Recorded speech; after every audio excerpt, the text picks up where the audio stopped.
Good evening. Welcome to the East Lyme Board of Finance special meeting.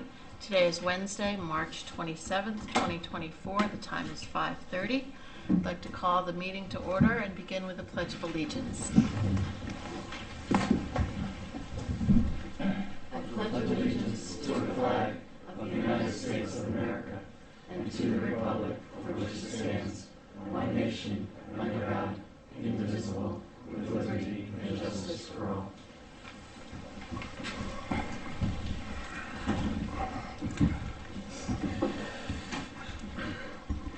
Next on the agenda is delegations. This is the time during the meeting where any members of our public are welcome to address the Board of Finance on any item that's on our agenda this evening. Is there anyone here that wanted to speak during delegations? Seeing none, we'll move on to new business. This is the continuation of our annual budget discussions. We'd like to pull out all of the very important parts of our budget and go through them. So tonight we have a full agenda, so we'll get going right away. The first department we're looking at is 109 IT. And as you come to the podium, if you could just state your name. Good evening. I'm Dan Cleary, the IT director for the town. Been just going on a year and a half here now, so it's been good so far. If everyone's ready, I can get started for you. So, in that amount of time, I've been able to sort of assess the town and the IT needs that they face. And really analyze and see the inner workings, and it's been good. It's been a good time here. I can start with the budget. There's some notable changes that we can start with. I guess we could start with increases. Start with bad news, and then go from there. So you'll see there's a few noted increases.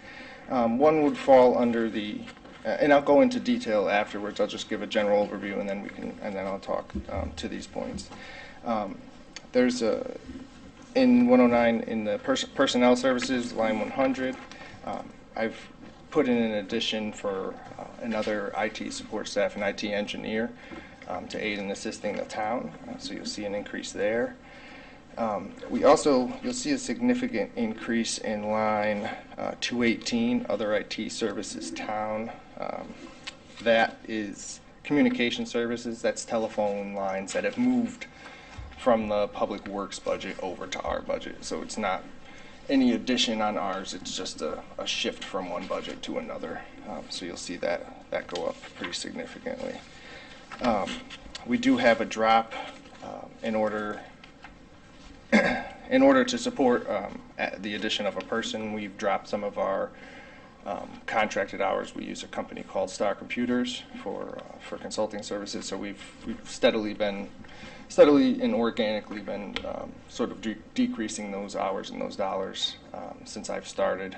We started off with eliminating their 24/7 support, which I took over last year, and then we've steadily kind of cut back. And they're a great partner of ours. We call on them for when we have needs. One of the sort of natural progressions of it is the engineer there who had been servicing the account for the town and been working with the town for quite a number of years. She moved on, so naturally our hours kind of just went down from there a little bit anyway. So it's been a progression, but they're still a part of what we do here. So in addition, there's been some reductions, some notable reductions. We were able to lower our 5-year lease on our copier maintenance. We did so, the lease came up last year. It was a 5-year lease, and at the end of the lease we did a full analysis of all the copiers across town, and instead of doing a full rip and replace, we actually looked at counts and age and the condition that all the copiers were in, and I think we added, it was 5 or 6 very large copiers. we added 5 or 6 copiers and replaced probably 2/3 of the other copiers and kept a third that were still low use. And so we were able to increase the number of copiers that we're using and also decrease our costs, which was nice.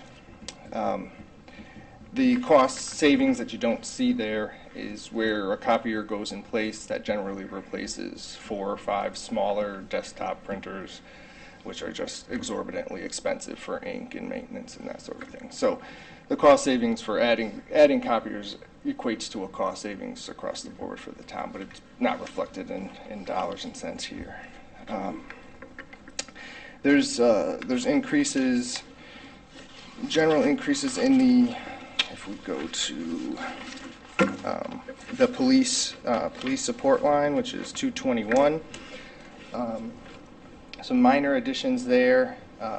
For the most part, all of those lines increased due to licensing costs. And those licensing costs go up for 2 reasons. Generally about 10 to 15% a year for support costs, and also the addition of officers. So every time we add an officer, we add licenses for those officers to support them in what they do. So the IT department across the board, if I go back to sort of some justification for why we're looking for an additional person, did an analysis of the workload that we are faced with and the resources that we have, and there's a discrepancy, there's a mismatch. There is a lot of work in the town that we can do that doesn't cost us a lot of money, initiatives that we can do that don't cost money but cost time, and we are in a constant deficit for time in the IT department. So currently the IT department consists of myself and Carmen Ames and Carmen Wong, I'm sorry. And for about approximately 180 people, that's a solid number. Seasonally, that number goes up, but they require minimal support, the summer staff and things like that. So if we when I did an analysis of similar type municipalities and small not-for-profits, those are the most even comparisons that I could do. We come up with a good number of support staff to IT support staff to personnel is generally about, on the high end is about 27 to 1. Stretching that out a little bit is 40 to 1. And right now we are at about 90 to 1. So we're just over double what our capacity can be. And we do have help with that. We bring in Star for some of those hours. So we have some consulting hours to ease some of that. We're fortunate enough to have Mike Mines, who helps us out. He's a resident of the town who volunteers his time to do programming for us, help maintain the web page, and is also key in the cable TV service that we offer out to the public cable that we offer out. So the addition of a person would bring us closer to 60 to 1 and give us a good number. And the thing about those numbers, when you look at them, those are defined for a traditional business model, right? So you might have an office building with 200 users. You walk in the door, there's a server room in the back, everybody sits there. So pretty uniform.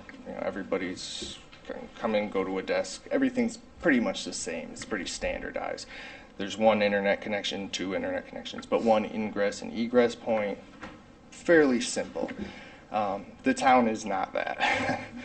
Every building and almost every department within a building is their own sort of unique entity and has their own unique needs. So from just being physically disparate locations, we have a multitude of internet connectivity, redundant lines at the police department. There's a data center there. There's a data center in our basement here. And all the way down the line, every building that you go to has its own network infrastructure. On top of the just general network infrastructure, in order to support public safety, we have cameras throughout town. So Anywhere that there's cameras, those all have to be networked back to dispatch for them to follow. So that's a huge network undertaking and maintenance, as well as a radio network for emergency services, which runs over radio towers and links up with back at the PD and at the old dispatch building for connectivity. And all those have their inner workings as well. We're faced with we're faced with essentially delaying a lot of requests from people, not indefinitely, but there's a wait, right? So we try to get through things as quickly as we can, but there's a lot of initiatives going on in town, and all of those initiatives we play a part in. So some examples that I can give you just in the last few weeks that we've worked on.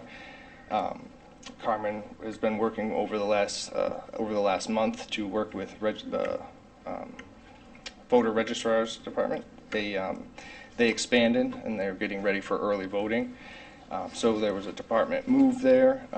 They nearly tripled the amount of equipment that they're using in order to enable early voting. So shifting that whole department around at the same time as reconfiguring and redoing networking for youth services, who is moving into sort of that same physical area.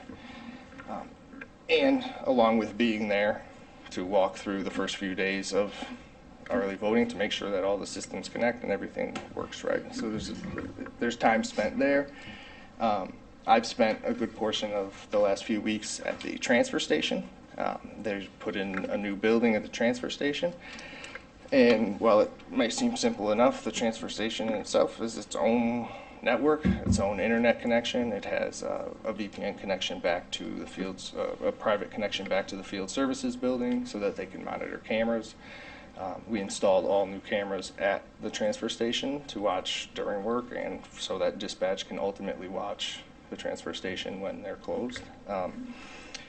They have a scale software that needs to be integrated with the scale. Every initiative that gets touched, there's a lot of little moving pieces for. So we have that to deal with. And one of our big pushes has been on the cybersecurity front, and we're making big strides in that. And again, a lot of that is things that we're fortunate enough to have either the licensing or the tools already available to us. But again, it's time to implement. So we've been rolling out multi-factor authentication for all administrative users, and then all remote users, anyone who needs to connect in remotely, they have to have 2 forms of authentication.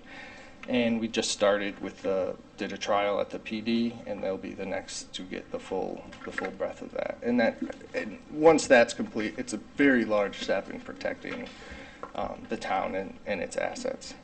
So. Let's see here.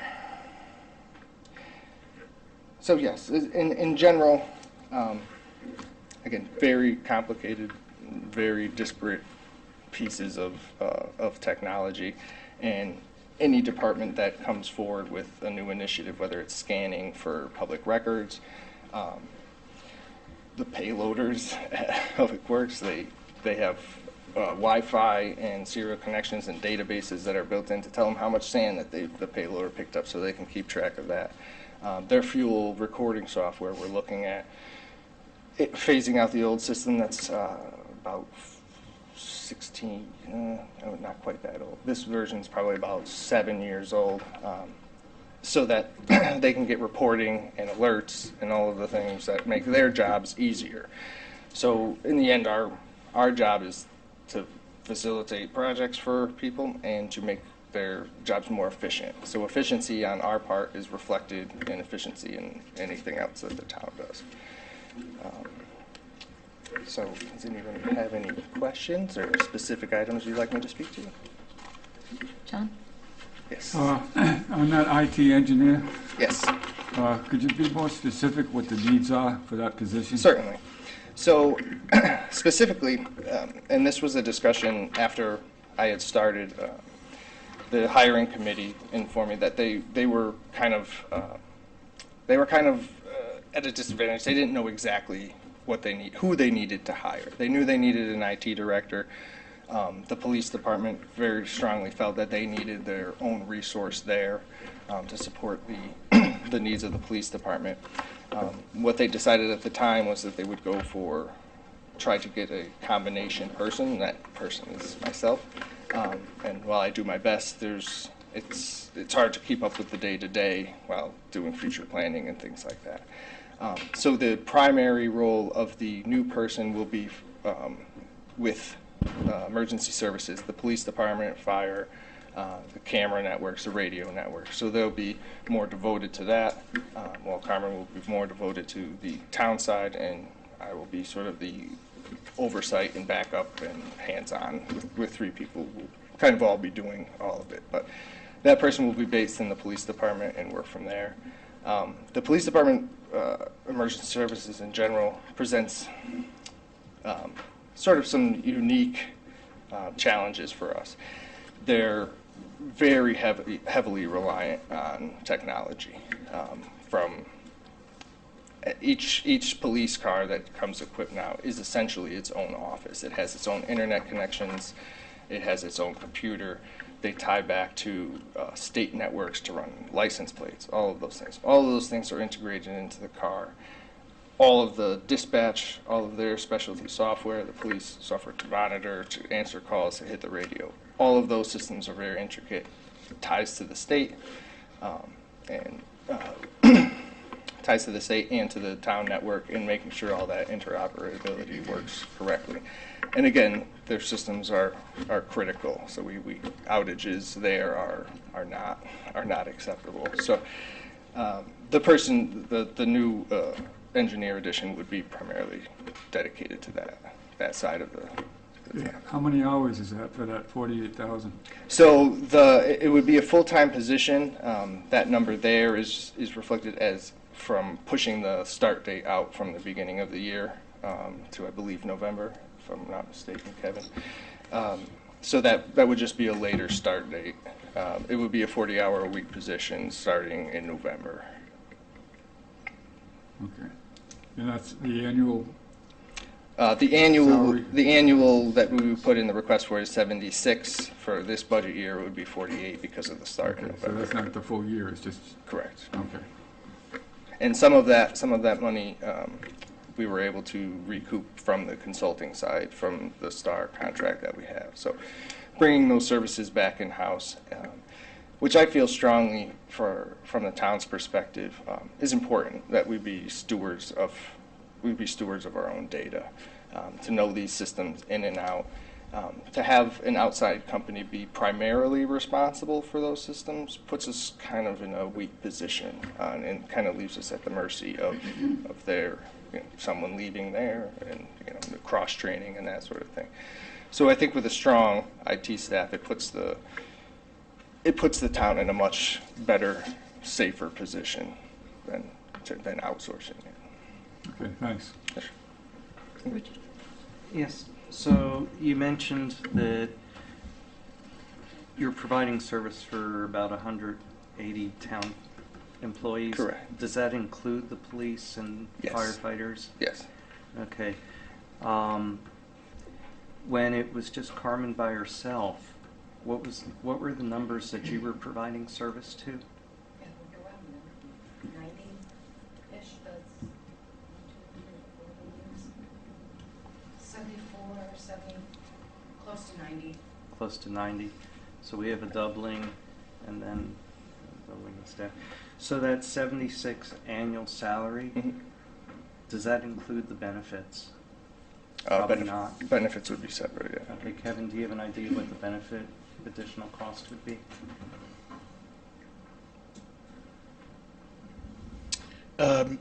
It depends on, it depends on if it's a family plan versus a single plan, so it really depends on the individual we're bringing on. But health insurance for a family plan is about $29,000 a year, minus $7,000 of the employee's portion. Then you add on, this would be a non-affiliated position, so 7% retirement. So it's about $40,000 for a full year.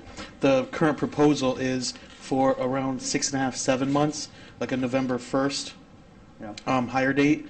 Yeah. So that would be 6 or 7 months of, so it'd be half that, about 20 grand Yeah. additional costs. I understand that, but next year we're going to have to pay a full year. And Correct. Same thing we're with the gonna have police. benefits. Those 2 police officers, Yeah, where we're we paid paying for 1.3 now. last year, we're paying the other 7/10 this year. Exactly. So yeah, we're spreading out the increase over 2 years, but we still have to, Oh, pay for yeah, a full at some person at some point. point. Yep. Yeah. In terms of the other IT services, you mentioned that a large cost of that was bringing in from Public Works the telephone service. Yeah, so that'll be telephony service, cell phones, landlines, things like that. things of Okay. that nature. And about how much was that? That's 23,900 that moved from Public Works to our budget. Okay. So the savings that we heard from Mr. McGraw the other night on having the phone service go to VoIP was at your expense. Oh, so so there's 2 pieces to that. So they're moving. That move was that we discussed. It made more sense for all of those contracts to come under us. We're more equipped to analyze and make adjustments to those. So I expect that number to go down. What a big part of that number that I think he was speaking to is we had a very outdated phone system that originally had cost in the hundreds of thousands of dollars.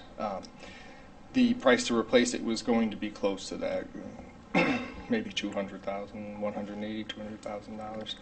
What we did is we went around and looked for our best options, and because of some of the redundancy and separation of buildings, a centralized phone system with a piece of hardware here doesn't make a lot of sense.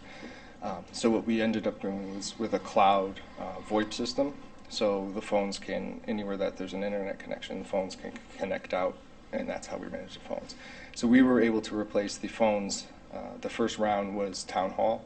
We were able to replace all the phones in Town Hall for zero initial cost and a lower monthly cost without having to make a purchase like that.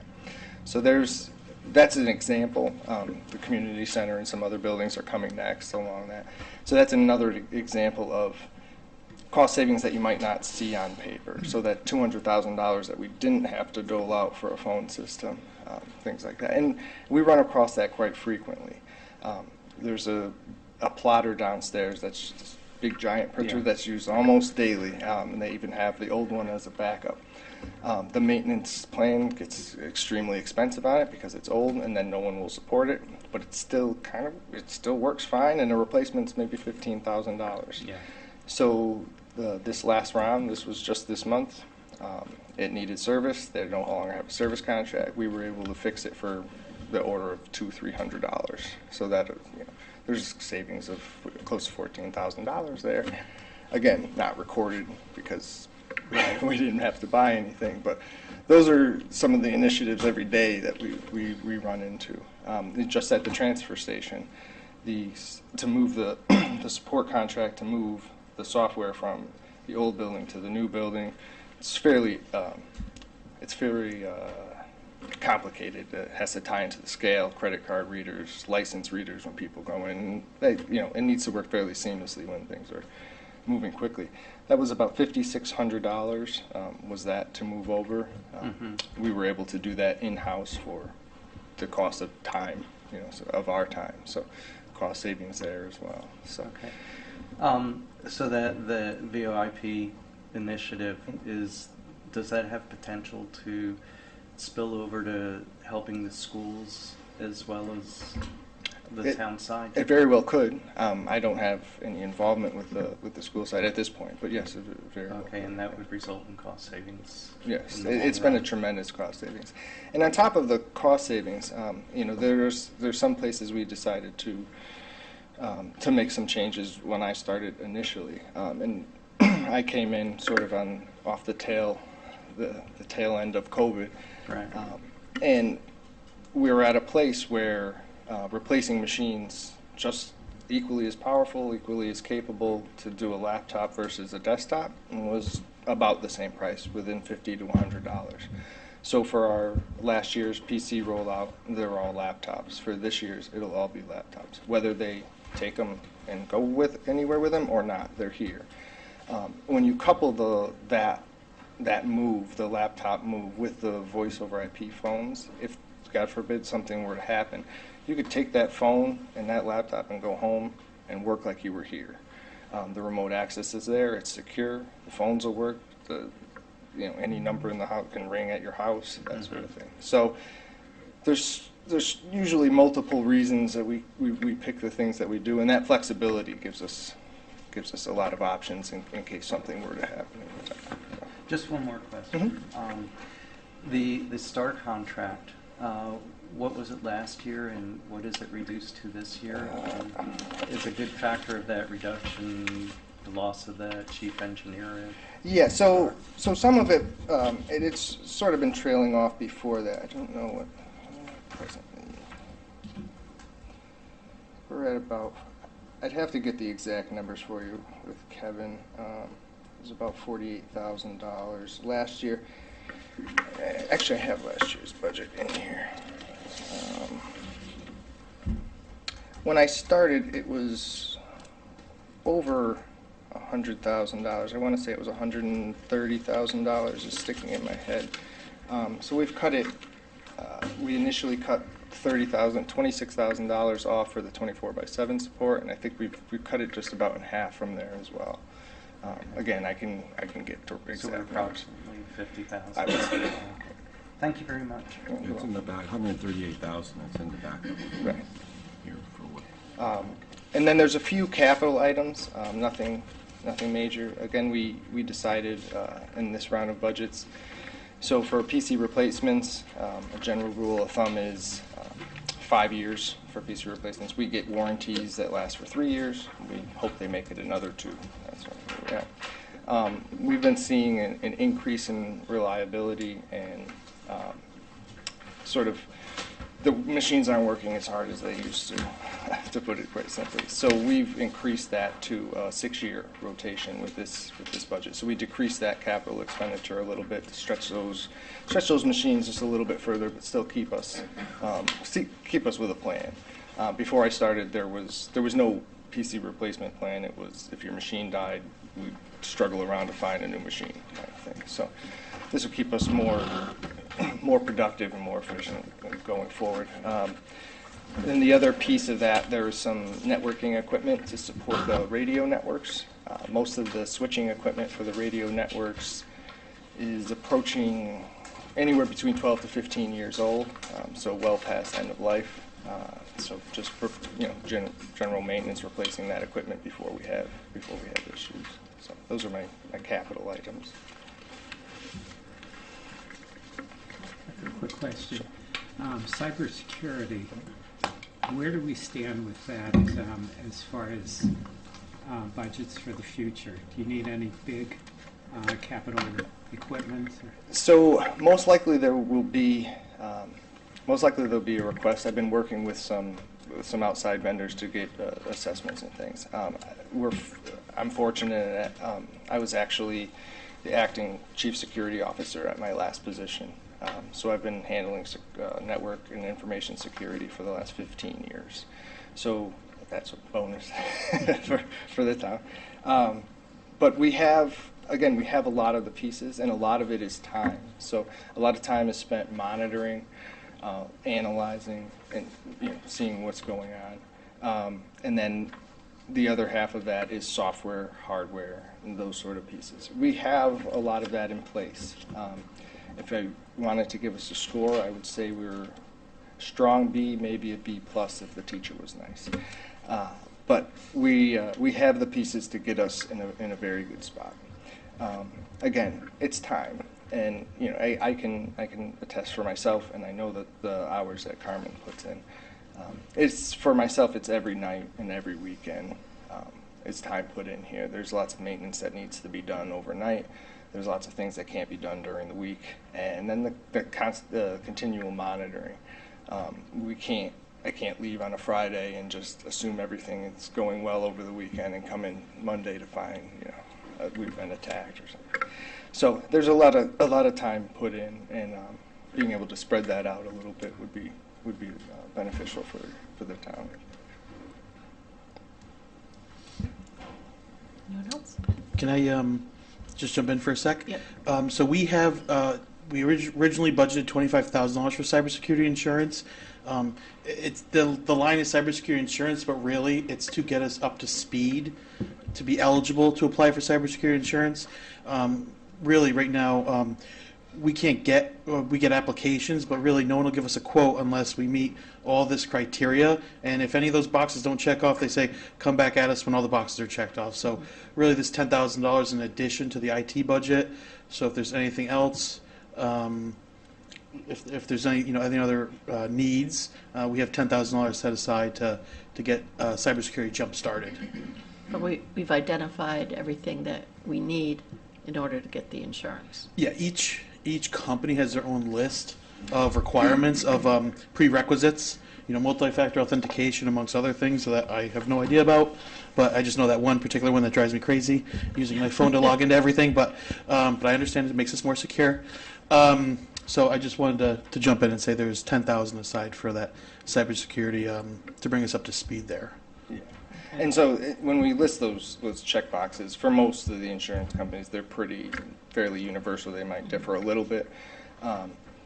We're on target for most of those. And again, there's a good portion of those. If I said there was 15 items to do, probably 10 of them won't cost us dollars. It just costs time to implement.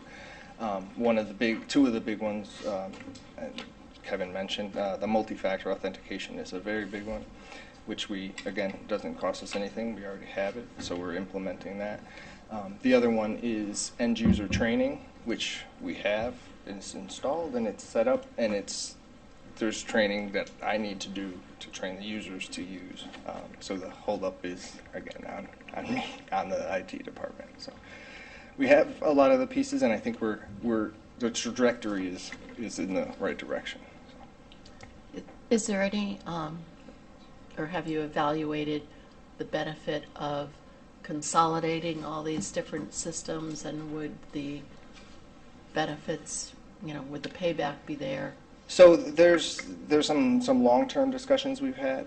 Those include, so one of those things would include linking the major buildings in town with a private fiber network, and there would be cost to it, but again, cost savings. So it's two different sides of it.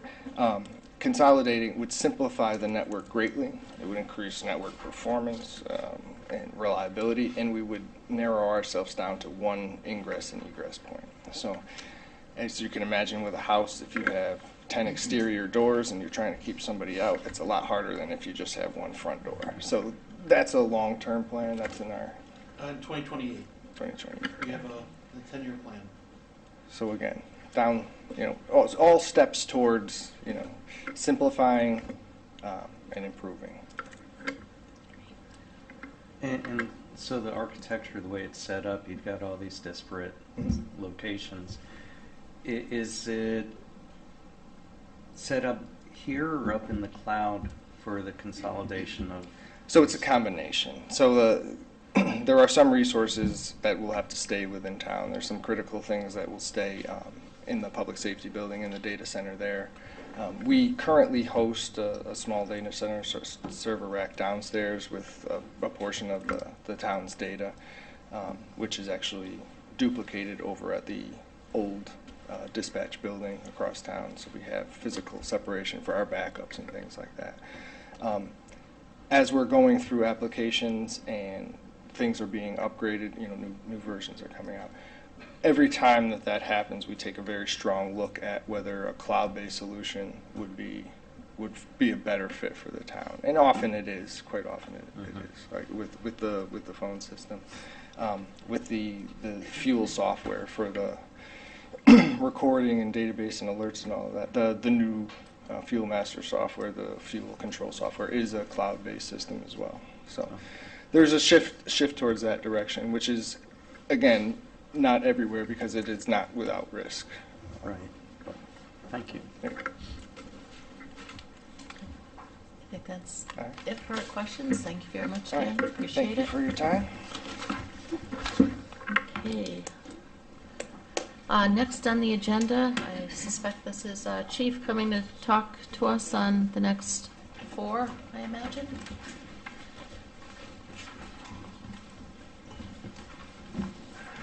Hello, Hi there. Julie Wilson, Deputy EMD for the town. And I think you know this guy. He's the EMD. Yeah. Okay, I'll pull it up. Perfect. Yeah, one of the things that I realized, we are very much a behind-the-scenes department. You know, a lot of people don't know what we do, and I found that out once I started to wear the logo on the shirt and walk into Stop and Shop. Emergency management, what's that? What do you do? You know, and so I thought, you know, it's a good opportunity to, you know, give us a short-ish PowerPoint to explain what we do all day long. We work really hard. Okay, he's got our PowerPoint up. There's a little hurricane underneath the logo there. You see that? Wanted you to appreciate all the detail. So, mission of emergency management. Strengthening community resilience and preparedness by all of the things that you see listed there. Public outreach includes things like during emergency events, social media, posting there, town websites, Everbridge, emergency alerts and notifications, and community messaging boards to get words out. Increased public education and awareness about disasters and preparedness through social media, as well as through presentations at our senior populations. The chief and I have, within the last few years, done presentations at all 3 of the AHEPA buildings. And we have one currently scheduled for April of this year at the Senior Center. And we try to focus on things they don't know a lot about. For instance, millstone and KI pills, and what are they, and when do you take them, and all that sort of stuff. The Senior Center, we're gonna focus a little bit more on, you know, online safety and all of the same kind of things, but, you know, just very specific to the groups that we're talking to.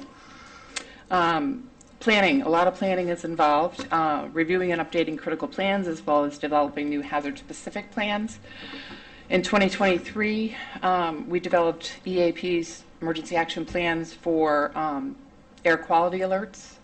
As you know, all that wonderful smoke drifted down in here from Canada. You know, something to think about. It really doesn't happen all that often, but so we developed a plan for that. All hazard disaster recovery. Long and short-term disaster recovery, as well as evacuation protocols. We also worked with our IT director to develop a cyber attack response plan. And all of these plans were added to our recently updated local emergency operations plan, which went up to the state and was approved by the emergency management director for the state of Connecticut. So we're good. Training. Education is a never-ending journey, as we all know. We continually engaged in training opportunities to strengthen our capabilities. I recently graduated from the National Emergency Management Advanced Academy that was held at Fairfield University in 2023. It was an incredible experience, and I give a lot of thanks to the chief for his support and willingness to allow his staff to train. I think it's a huge asset to the town, and I was able to bring a lot of what I learned back here to the town and implement it into my daily duties. Our department has also been very proactive in developing training opportunities. We are currently working with multiple professionals across all of Region 4, planning a full-scale school reunification exercise that's scheduled to take place in 2025. I'm not sure if you all know what Region 4 is, but it's basically the whole eastern side of Connecticut. From north to south, it encompasses 42 towns and 2 tribal nations.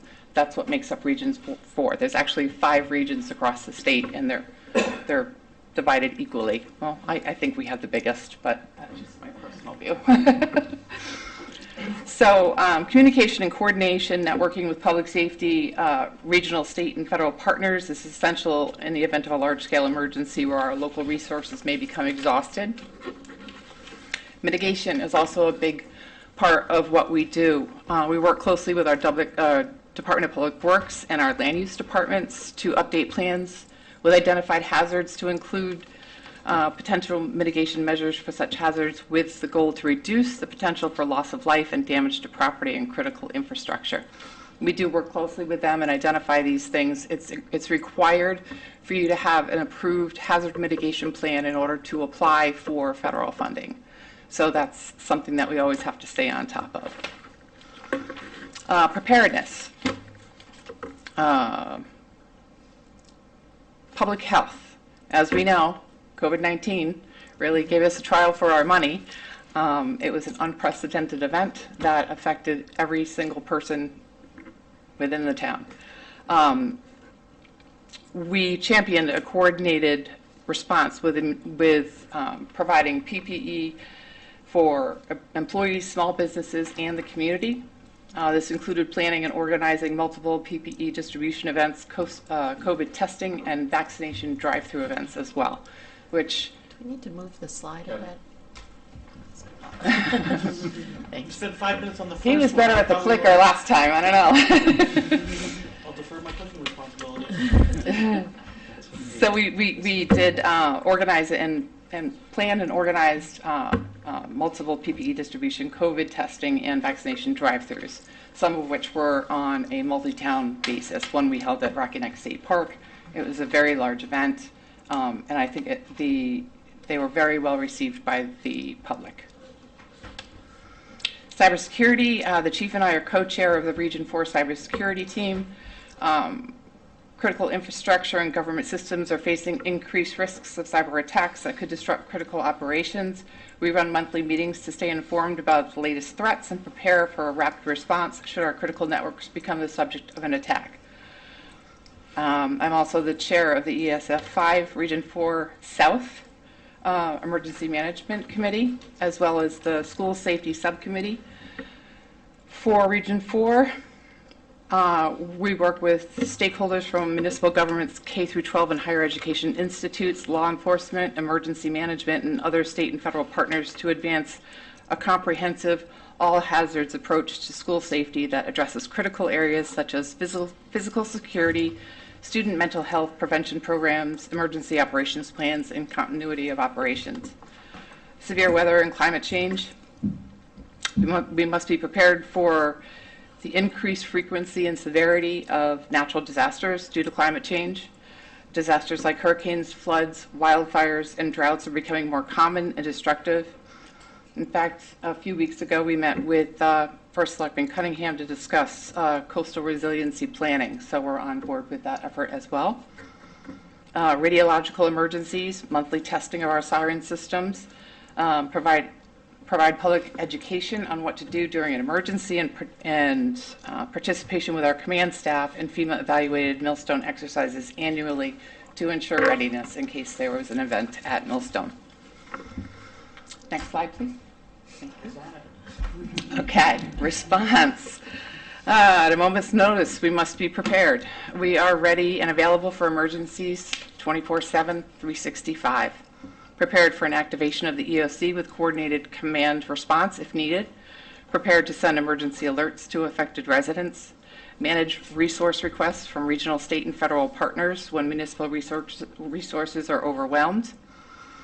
Manage and coordinate with the American Red Cross, with a total of 5 local municipalities for opening of the East Lyme Middle School as a multi-jurisdictional shelter. We work closely with our Eversource liaison during storms to ensure power is restored at a priority level for critical facilities and our vulnerable residents who are registered with us indicating the need for power for life-sustaining medical equipment. For those of you who follow our East Lyme Public Safety Facebook and Instagram pages, you'll notice during storms if there's a number of power outages, we stay right on top of it. We stay on top of Eversource, and we try to keep the public informed as much as possible. Where the power is out, when the expected restoration time is, and we stay on top of all of the critical facilities to make sure those are listed as the priority and work. And we stay up all kinds of hours to make sure everybody's restored before we shut it down. So that's a big part of our job. We manage the evacuation of residents when life safety is also threatened. Next slide, please. Oh, wow. Recovery. During the recovery phase, damage assessments for public, individual, and small businesses, collecting vital information that is required by FEMA of impacts and damages to homes, businesses, and public infrastructure. If you recall, I believe it was the end of 2019, we had Tropical Storm Ida that came through and had devastating flooding in certain areas of our town. We developed a online fillable form that we got out to the public, asked them to please list any damages that they experienced during the storm, collected all of that information, put it all into a spreadsheet, provided it to FEMA. They said, yep, you know, we're going to come down and take a look at what you got. We spent 2 days going through town from north to south, and it was timed perfectly, and I even included a lunch break for them. So, but between our efforts and the efforts of the town of Norwich, city of Norwich, our two communities alone were able to meet the threshold required for FEMA to provide financial assistance for all of New London County. So, and it's hard. I know it's hard because, I mean, we are fortunate that we have 2 people working in our department. Many EMDs are you know, they're the chief of police and the EMD, and they have nobody else. So I can see where it's difficult for other towns to, and I'm not ditzing anybody because they didn't, you know, report their damages, but I just wanted to let you know that it's very important that you have the staff to be able to do this for the residents, for the town, because there's also the public assistance is also what the town could recoup from damages to roadways, infrastructure, that sort of thing. Disaster assistance, various. Yep, we already did that. Public information, keeping the public informed of available disaster assistance, the recovery process, and any health and or safety issues. Health and social services, ensuring public health and mental health services are available for those impacted. Continuity of municipal operations, overseeing efforts to restore services and reopen damaged municipal facilities. After action reviews are very important after every incident to perform detailing lessons learned and needed improvements to plans and procedures based on response and recovery to ensure that things, you know, are always move forward and are always more efficient. So yeah, we're busy. The final slide is the good slide. That's the grant funding, Nuclear Safety Fund, Emergency Management Performance Grant, and the Local Emergency Operations Plan all have brought money into the town. Over the past 7 years, we had acquired $661,350 worth of grant funding since the chief took over management of our department. And we have recently applied for another $115,000 plus for this coming fiscal year, which would bring it, if we get what we asked for, we would get, that would total us at about $777,000 in 7 years. So as you can see what the funds cover, 100% of our new EOC at the Public Safety Complex has been funded by the Nuclear Safety Fund, because they understand that we are within the 10-mile EPZ, obviously, but we're between Waterford and Niantic. I mean, we're just about in Waterford. We have to be prepared. We have to have all the tools that we need. We have to have all the equipment, the electronics, the software to make so that if we ever needed to hold a wide-scale evacuation of the town, that we're prepared. So that's about it for that. On to the budget.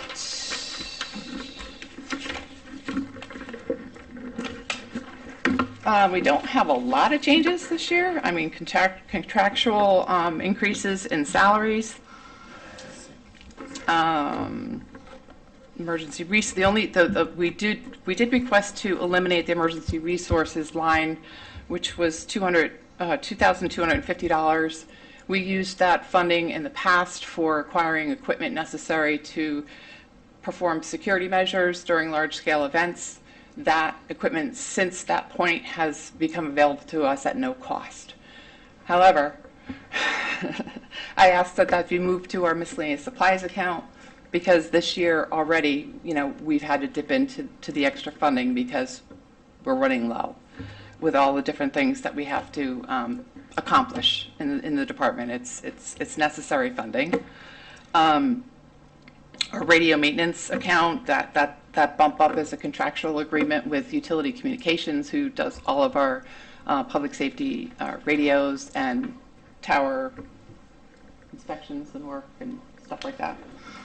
I have to agree with what Dan said about the VoIP system. It is extremely beneficial.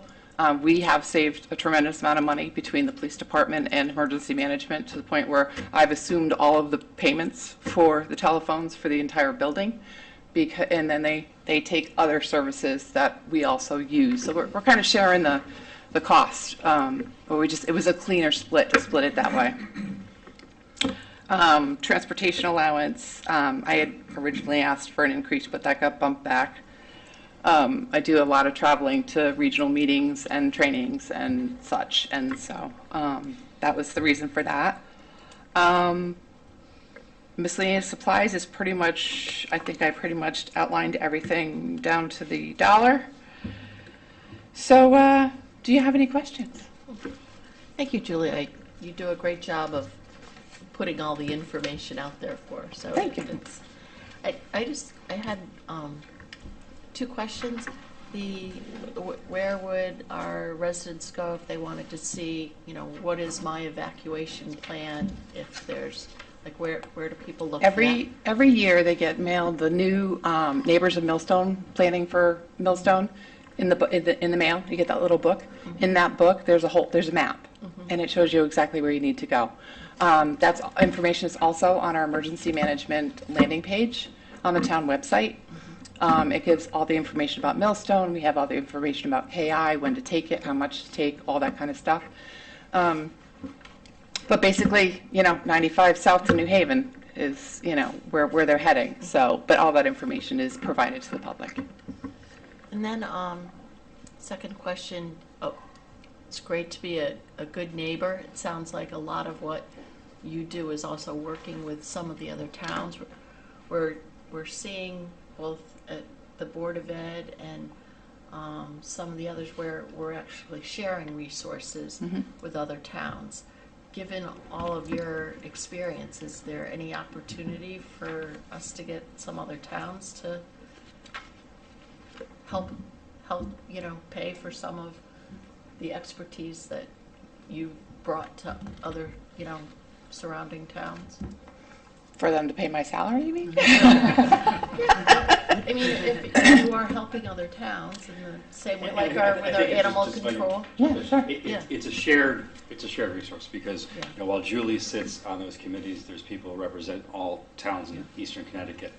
There is a heavier base of towns like East Lyme, Norwich, New London, Groton, that do a heavier lift than some of the small towns, but it definitely is a shared resource. But I will tell you, every opportunity that comes up to find something that we could partner with somebody else, we do that, and we'll continue to do that. Thank you. Anyone? I have a quick question. Well, two. Okay. First of all, congratulations on getting those grants. We love to see grants. Keep working on it. We are.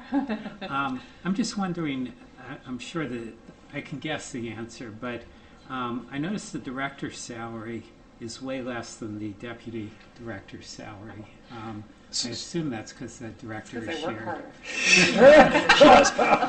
So basically for me, I have my salary as police chief, and then there's a stipend for the additional job of EMD. But one thing I think that's important to note, and it's in your backup, I believe, because I do that dual role, a large portion of my entire salary is reimbursed by the state from Millstone. So there's a big offset that occurs, but certainly if you want to give me more money, I'd be more than happy to. Thank you. I just have one question. Sure. And it's just because I like to look at details. Again, compliments on the presentation and also on your budget preparation. Thank you. I noticed in the line for your salary 311, it's gone from 70 to 74, but then on the next page, non-affiliated, amount was adjusted per position agreement. Adjusted rate 10/1/23, amount does not include anticipated non-affiliated rate increase 7/1/24. Correct. So will this 74 then be increased? Increased, by... correct. Yes. The when we first were negotiating this position, I knew how many hours it was going to take to do this job. I have tracked my hours in everything that I do for years. It's just always been a thing of mine. I like to know if anybody ever asks, what were you doing on this day? I know. So in the number of hours before I got the position, I was working at an administrative rate, and the number of hours I would work extra per year for a 3-year period, was extraordinary.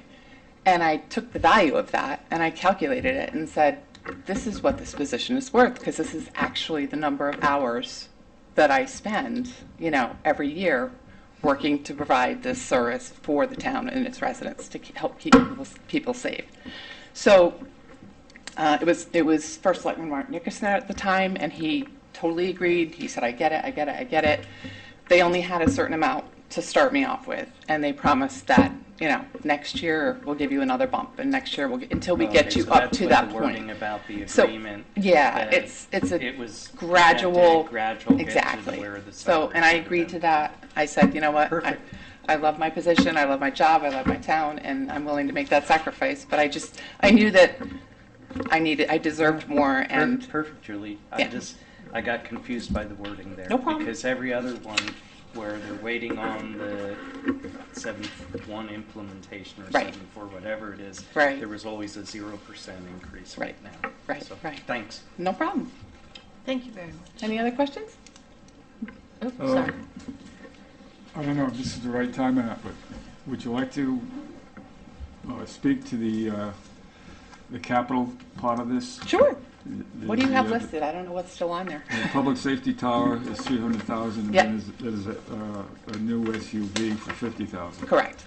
The Public Safety Communications Tower is something that I have been trying to get a grant for. I've already applied for 3 different grants and been denied.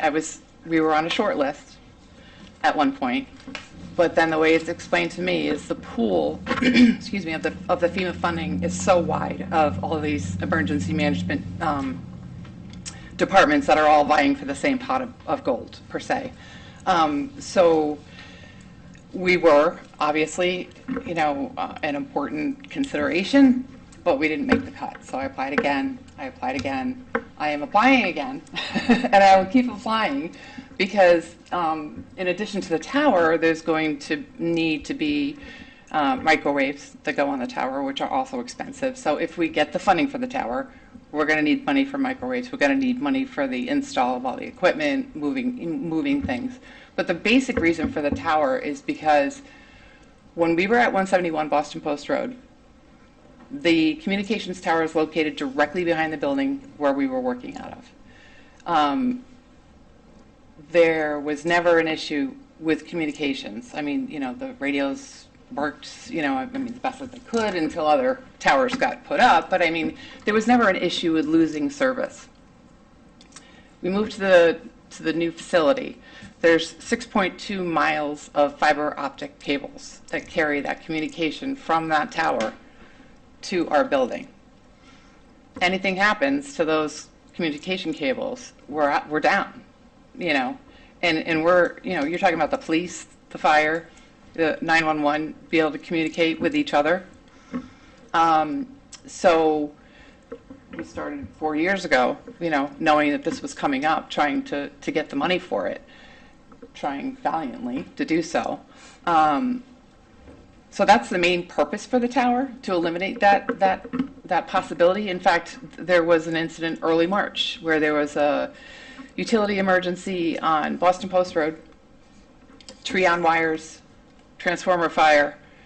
The responding fire departments got there and were reporting that the grass was on fire and it was lurching towards the house. And then the radios went out.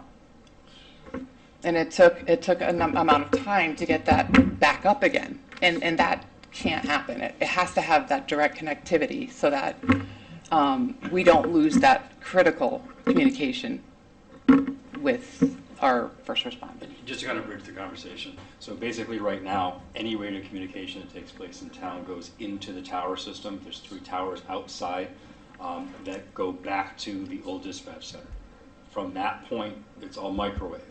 But from there to the new public safety building, it is taken by fiber directly to that. Now that is a tax on the network as well. So as Dan Cleary was talking about from an IT standpoint, that then goes into our building and hits the network, and that radio goes into the dispatch console and so on and so forth. So what this does is it creates, first of all, a redundancy of having more reliable communications by having it all microwave, because this would put the tower at the current PD with microwave communications that hit off of the towers rather than the old dispatch center. So that's an improvement there because you're not relying on the fiber. The other thing it does is it frees up network space and fiber space for our cameras. What happens now is there's a priority. So the radios take priority over the camera systems. They're all traveling on that same highway of fiber. There's a preference for radios. But if we were to take radios off of that, well, now you have a much better fiber network for your cameras in that communication part of it. So we're adding more and more cameras, as you know, as we heard in the conversation, and dispatch has the ability to monitor them. We have a robust system. It's just the roadway getting there has to be maintained, and that's really what we're looking for. Thank you. Okay, the next one is the $50,000 to the SUV. Yes. And the only reason I bring this up is every year there seems to be a department asking for a new vehicle. And I know it's going to come up sooner or later, you know, why are we buying a new vehicle? So I know you do a lot of traveling. Now, how many miles do you think you put on your personal vehicle now? Can you get, Well, I'm already gone over my $600 budget, I can tell you that. so you get reimbursed to a point? Yeah, I mean, it's you know, but it's also miles on my personal car, which, you know, Yeah, I right. prefer not to have to do. But, and the other, it's a twofold thing. It's not only the transportation for me to be able to do the regional, you know, trainings, whatever. It also provides a vehicle for us to be able to tow this beautiful brand new traffic control trailer that we had purchased with Nuclear Safety Fund money. It houses all the roll-up traffic signs, it houses all the traffic cones, and currently police are running back to the shed and throwing the cones in, throwing the signs in, and then driving them to where they have to go, where if we had the vehicle, we could hook up to the trailer and just take it where it needs to go, and it'd be much more efficient.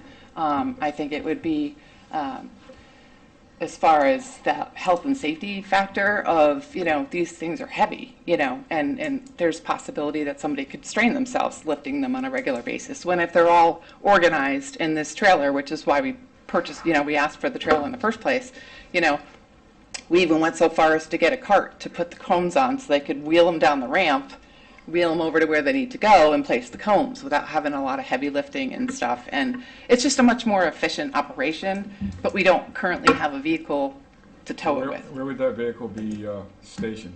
It would be stationed at the public safety building. So, Yeah. So, I mean, I would have no problem driving my personal car to work like everybody else does every day, and then jumping in my car, in the vehicle and going to so this meetings. is going to save you from a lot of driving, like if you A lot of miles on my car, yeah, You know how yeah. many miles is on your car now? Do you have any idea? For, like, total miles that have I put on it, Yeah. or No, the total miles on your car right now, irregardless. maybe 32,000, maybe? And I drive 2 miles back and forth to work. So you can figure how much extra of that was, you know, Okay, that's fine. yeah. I Okay. just was curious, because I know, like I said, every year we seem to be buying a new vehicle for Yeah. somebody. And we did shop around. We do have the state contract price for that vehicle. So it's the lowest that we can possibly get, and it would have everything that we would need, Yeah, okay. you know, and it would be four-wheel drive. So if the weather was bad when we had to set up an evacuation route, you know, we have the capability still to get that trailer where it needs to go. Yeah. And so Okay. I just asked for a remote start. That's fine. Smart. Well, Yeah. So I'm sure John, you well deserved it. yeah. If I could just jump in real quick. So the first selectman cut the emergency management vehicle as well as the planning and zoning vehicle. Those are the only, to the best of my knowledge, without digging through all of them, those are the only vehicles that are not replacements. So when you look at the police, there's two police vehicles outfitted and then an administrative vehicle. Those are replacement vehicles for current vehicles we have, so we're rotating those. There was an effort in this year's budget to not expand fleets, so that's why those two particular vehicles were cut from the budget. But we're hoping, maybe like there's that nuclear safety grant, maybe we get a truck or something in there, so we'll see if we can find alternative ways to pay for the vehicle. But in this budget, with everything we're facing, we didn't really want to expand the fleet, especially the pressure on the maintenance line in Public Works budget. So that was our thought behind that. So just a question, Kevin, with that in mind, is the vehicle that, one of the vehicles that's being replaced, are they usable for this purpose, or are they already planned to be sold, and how much income would we get out of them? I will defer to the chief. So, and that's a great question, because sometimes we do have viable vehicles that come to the town hall. That is, I hate to say, a game time decision based on the life of those vehicles and the condition. Public Works mechanics make a determination with us of, all right, we are going to replace these two cars because they have mechanical issues that are far too expensive. They cease running, which happened last year with one of the canine vehicles. So, certainly if that option were to present itself when we are ready to replace the cars, it would be considered, I think, Yeah, because I just want Julie to have Yeah. something to tow that trailer Thank around you. with. They can get the sirens going. Yeah, you're good? Yeah, thank you. Thank you, Julie. Alex, can you raise the camera like half an inch? We're missing the chief's head. Can I take the one? Let me, I'll give you the mouse. Let me just pull up your presentation real quick. In case you fall asleep again, I want to make sure I got Yeah, it. right?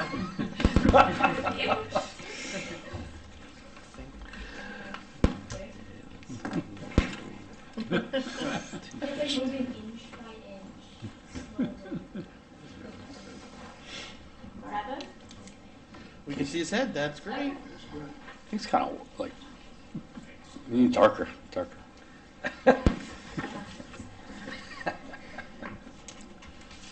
Thank you, sir.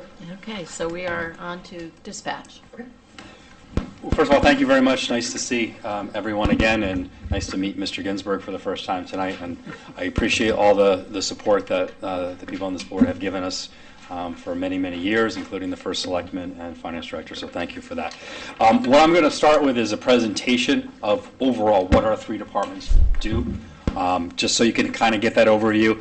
And it's really going to answer some of the questions that we may have going forward towards the budget, but certainly feel free at any time to stop me and ask questions. Come on. Is this your network connection going slower? Hold on. How do I go back, Kevin? I got you. Presentation is Right. not supposed to do that. All right. So the mission of the East Lyme Police Department is to serve the public in a professional manner. We take the responsibility of making our community safe for all those that live, work, or pass through our community. We strive to make our roads safe for motorists and pedestrians alike. And it's our responsibility to work with other agencies and the public we serve to treat everyone with respect and dignity, which is something I think that we accomplish on a daily basis. Is that just his computer? Where's IT when you need them? Okay. Our core values: we respect for all persons inside and outside the organization. We will inspire respect and confidence in the public trust by performing all duties impartially and respecting the dignity of all citizens and fellow employees. We strive for excellence in all our activities. We value professionalism and a team effort to provide effective public safety services. We provide a high level of customer service at all times. We will work cooperatively with other town, state, federal agencies and citizens, organizations to provide the highest level of services to our residents, businesses, and visitors. We will seek the highest level of ethical and moral conduct in our on-duty and off-duty activities. And we don't come at it slow and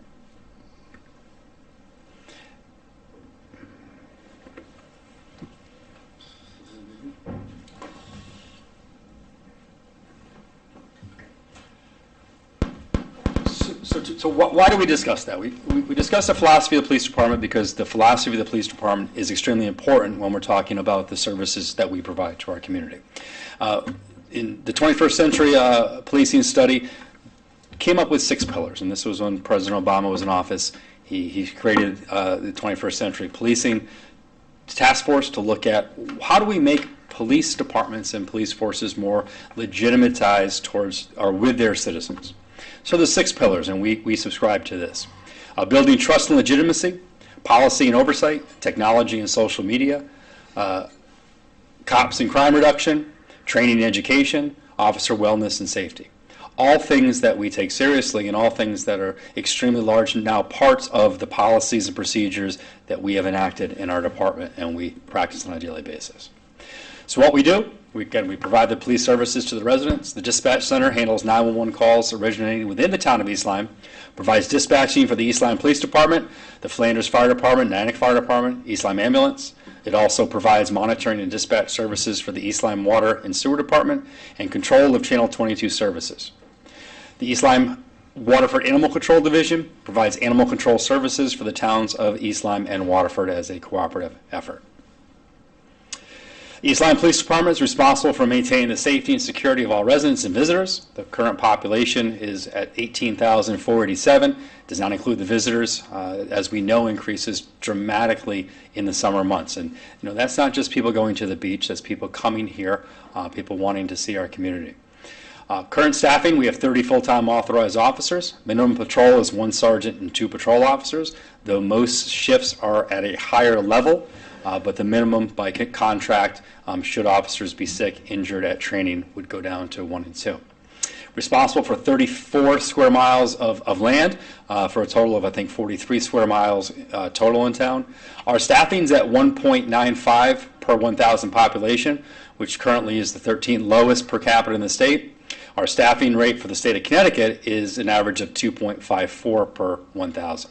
And that includes all personnel. So dispatchers, animal control, support personnel, not just sworn police officers out on the road. So our profile with our 30 officers. We currently have 1 individual in the academy, and the anticipated date where that officer will be on the road helping us will be November. The graduation is May 31st from the academy, and the FTO program will take until at least November or December. Currently, is myself as the chief. We have 2 lieutenants, 6 sergeants, 3 detectives, 1 school resource officer, 17 patrol officers, 3 part-time officers, which incur very little cost to the town. Most of the work done by part-time officers is supplementing road construction and the large number of officers that are out there working. However, 1 part-timer does incur some scheduled shifts twice a week. We have 8 full-time dispatchers, we have 2 full-time ACOs, and 2 support personnel. If you notice, that horse is not ours, so don't worry that we have a horse in the fleet or on the payroll. Well, that's neither. We borrowed it for the picture. So comparison, when you talk about police departments and budgets, I think it's very important to understand what we have and what we don't have sometimes. When you look at East Lyme, a population of, again, 18,600-ish, if you look at the census, depending on which mark you look at. 30 officers. Our administration is the chief and the 2 lieutenants. Our total budget for all of our departments is $4.32 million. Avon, which is a very similar population, 34 officers, chief, 3 lieutenants, an admin sergeant, detective sergeant, and a civilian accreditation manager. So I point these things out in how these administrations are put together, because we all have to do the same amount of work. But what your department is doing it with and what we're providing for administrative staff and staffing on the road certainly is diminished at times. Their budget is $7 million. Brookfield, again, I won't go through this. You can see how this kind of plays out. But again, the point is, we're doing far more with far less. And I think that's an important takeaway that we have to have. When you look at the success of your agency, especially now, you're going to see our enormous push towards our accreditation and what we are doing with policies and procedures, and what that draws away from the ability to do some other law enforcement functions, at least on the administrative level of the department. Our stats for 2023, 16,060 calls for services, 1,603 motor vehicle stops, 197 traffic accidents. One very important point to that is only 47 of those are injury accidents. When you look at a heat map of our accidents, it is very, very hot and large in the area of Flanders Road and the highway. Where they're doing the construction up to Flanders 4, down to Society Road. We are hopeful that with all of the changes that are taking place in that roadway when this project is over, that will be reduced. These accidents are not construction related, but they're also an impetus towards a lot of the changes that are taking place there. But most of these are rear-end accidents, turning accidents, things that there's very little impact from police activities to stop. Where I think we have been effective, is the high-speed accidents on other roads. When you only have 47 accidents in our town that have any sort of injury at all, that's a very, very important stat to me, because it means that we're keeping the roadways as safe as possible. You'll never be able to stop everybody from driving fast or driving recklessly, but we can try to do the best we can and get the most cars stopped and people adhering to speed limits. We've had 883 pieces of evidence into evidence.com, evidence room, reading the wrong one.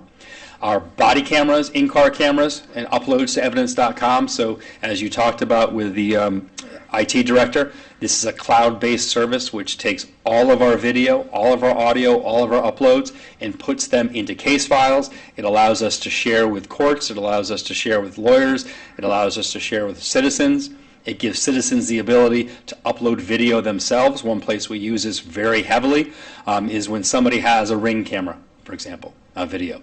Those are too large to email to somebody. So we give them a private link. It goes right into the case file inside of evidence.com.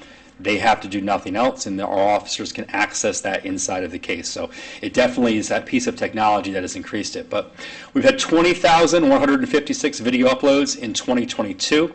We didn't have the stat for 23 yet. In 23, we had 322 arrests, which marked a 6.98% increase in criminal investigations from 23 over 22.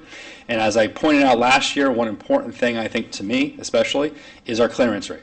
Our clearance rate is 43%, 43.04%, which is higher than state average, which means if you as a citizen report a crime to the police department, 43% of the time we're having a conclusion which identifies who did it, either arrest or some other type of clearance, but it's not going not investigated and solved.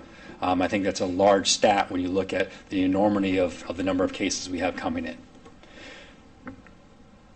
So what were the arrests for in 2023? This is a kind of snapshot of it. 18 for assault, 63 for breach and disorderly conduct, 59 for DUI, which we have an increased push to try to keep our roadways safe by doing that DUI enforcement. Failure to appear in court, 58, drugs, 46, larceny, 37, violation of probation, 12, and violation of protective orders, 18. So this is, this month's headlines was, this is when I presented to the Board of Selectmen. I felt it appropriate to make sure I gave you the same presentation that I gave them. So these are February, but 2 charged in operating drug factory after a car stop, body found in woods near I-95. Boaster's critical incident response to regional approach. 2 men, 1 wearing no shoes, led police on a chase in freezing temperatures. New York residents use East Lyme woman's credit card to buy iPhones, police say. And police identify second victim of fatal East Lyme fire. East Lyme, while we like to say is a safe community, it's not immune from things that are happening out in society. It certainly is a busy place. Can't say, and we've been asked this question often, how much crime is out of town versus in town. I will say that, when you look at the accidents and you look at the criminal behavior, a lot of it is focused in the same areas. So think about the responsibilities of the police department to respond to Rocky Neck or to respond to any of the businesses off 95. If somebody comes off 95 and is committing a crime at Walgreens or CVS or any of those establishments that are there, that's an impact on your police department. And those hotels certainly are a large driver in the calls that we have there. And again, drug prevention curriculum, the challenge program that's being taught with us in Waterford. So I said it's a safe place, right? One thing that's drawing people here, and you know this, is We have media from New York and Boston that are saying, go to East Lyme, go to Niantic. You want to live here, you want to visit here, you want to go to school here. And I think it's important because I talked so much about doing more with less before, and big part of that is now for the stats that came out in this last year, we are per capita the 6th lowest in the state in crime. So 8.3 crimes per 1,000 population. The only other towns that are lower are Canton, Ridgefield, Groton, Long Point, Madison, and Weston. So we take great pride in this. The fact of you look at our stats, you look at our staffing, how many people we have, but we are still able to keep accidents lower, keep crime lower, and doing it with far less than other agencies are doing. And I only say that because often, and I'm sure you may hear this question, why don't we do this, or why don't we have this when you talk about resources that Waterford or Groton has? And it's simply staffing. It's funding.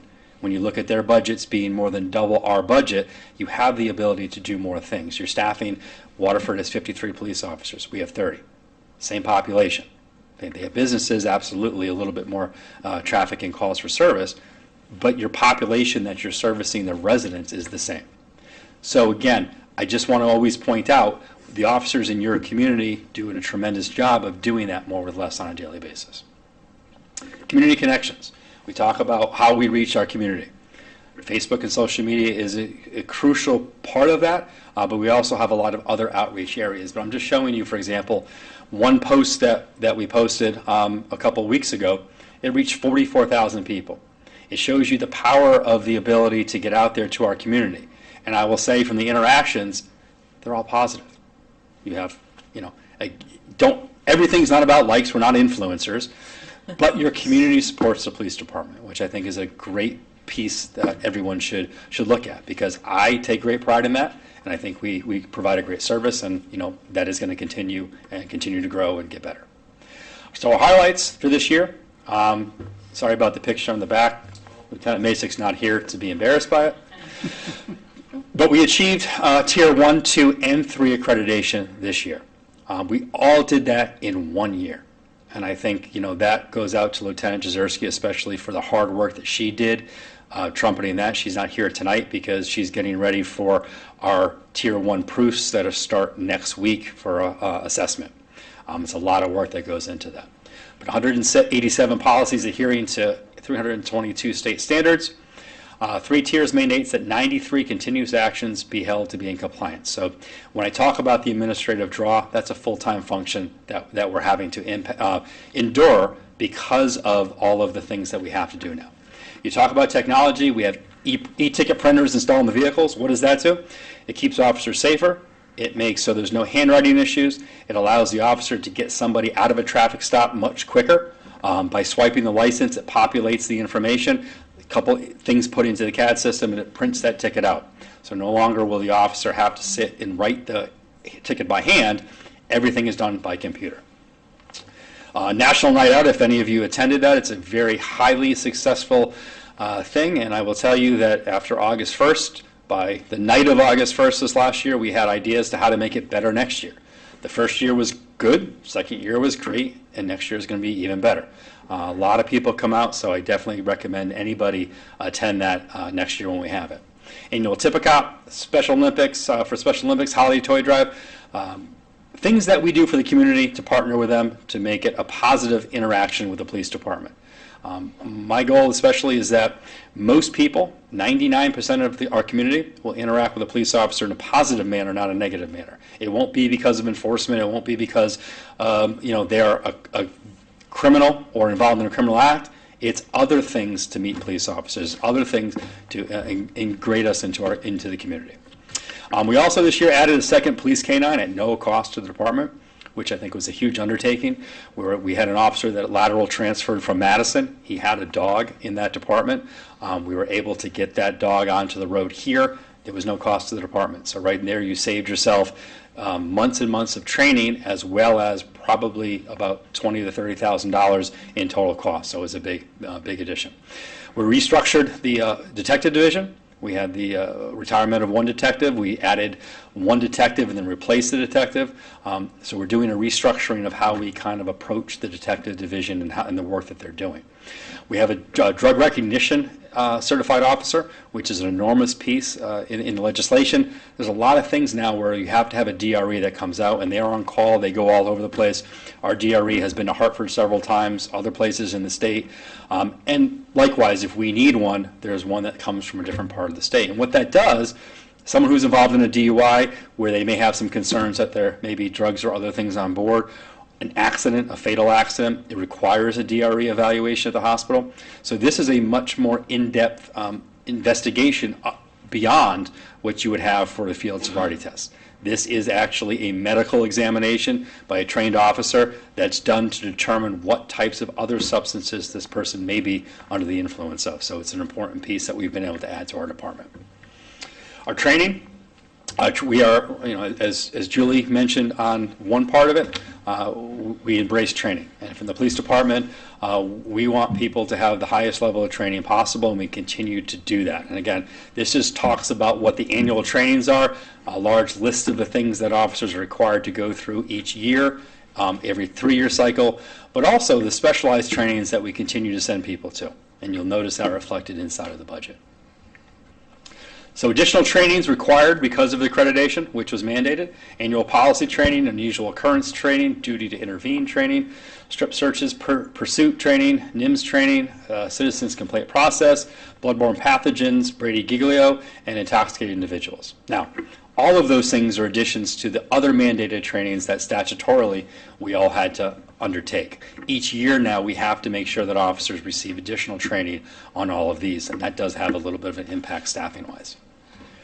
So 2023, our records department, just so you have an idea, 2,040 reports were processed, 225 paper FOI requests, and 237 external video shares from the department. What's important about that is you see the legislation that they're looking at now for body cameras. The state legislature is looking at being able to charge a fee for some of the research. There are individuals that do or ask for a large number of videos which take an enormous amount of time. And that, again, is time that Lieutenant Jezierski is doing instead of doing the accreditation or other duties, is having to cull through multiple videos and make sure that there's not redactable things. There's not people that have to be cut out of it because of age or victim status. So there's a lot of work that's involved in that. So goals. Our goals for this coming year. Achieve CALIA status, advanced accreditation status, excuse me. CALIA is the gold standard nationally, and we are now enrolled in that process. Our goal is within the next, I'd say, year to 2 years that we've undertaken and received that national accreditation. What does that mean? That means your policies, your procedures, your operations, you've proved that you do everything to that national standard, which is the highest level you can achieve in our country. And I think that's an important thing to get our police department to, because Tier 3 is great for the state, but that national accreditation, which is not far off, is something that I think helps your department with its credibility, its recruiting, as well as liability down the line should something ever happen where there be a court case. Utilizing Power BI to share updated statistics to the public. Again, Dan Cleary talked about the interface of the website. We want to expand upon that and get our stats real time out to the public so the public can go and look right now. Hey, I want to see how many larcenies have happened. We want them to have the ability to go to our website, click, and find that information. So we're trying to be much more, customer service oriented with that. I want to ensure that our agency remains fully staffed. We have had extremely good luck with the hiring process, with getting people that want to come to our department. Many times it's the lateral from other agencies that are coming here and performing phenomenally because of the atmosphere that we have here. Provide the most effective structure and service to this community. Maintain current and cultivate new relationships with the community agencies, including human services now for the town, which I think we have a very big interaction with, and I think it's going to be a crucial part of making our town better. And providing the highest quality public safety. And again, there's that horse. So, budget increases, and some of this has changed because of cuts that were made by the Board of Selectmen. So we are not adding 2 officers. The academy for the tuition for new officers has been reduced. Records is not being increased to 40 hours. But one thing that is happening is an increase, or we're asking for, an increase for dispatch overtime to meet actuals.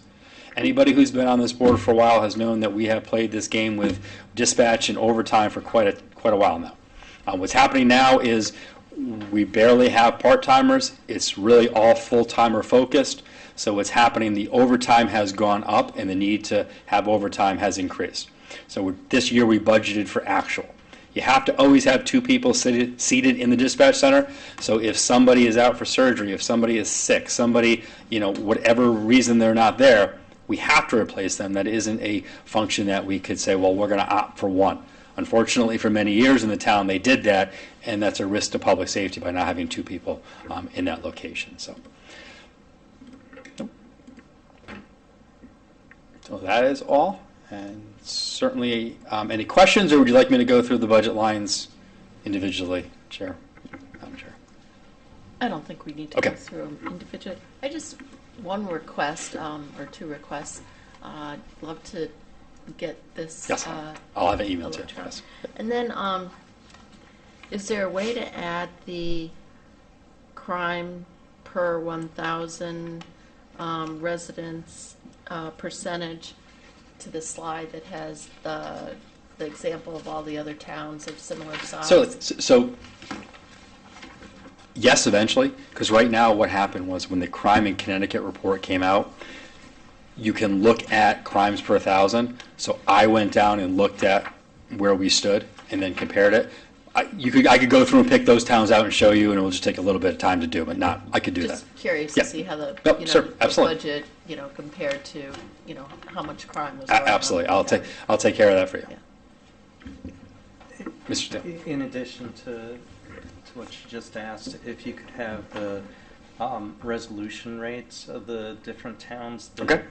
have the Sure. crimes. And what I can do actually to help is I can forward you the link for Crime in Connecticut, which has all that information contained in it. I think that may be beneficial. So when I send out the report, I'll also link that for you. Thank you. Okay. Yeah, I think it's just, being able to measure something and what are we looking to do, and it Sure. helps to make the case for different things. Absolutely. Understood. Just a question on the, since the body cameras are in use now, what does that do to the officer's day, like towards the end of the day? They're automatic uploads. So Does he have to do any kind of administration? Yep, so the with that, impact, and we just upgraded, part of our contract is an upgrade technologically 2.5 years and 5 years. The new body cameras have a much easier process for tagging.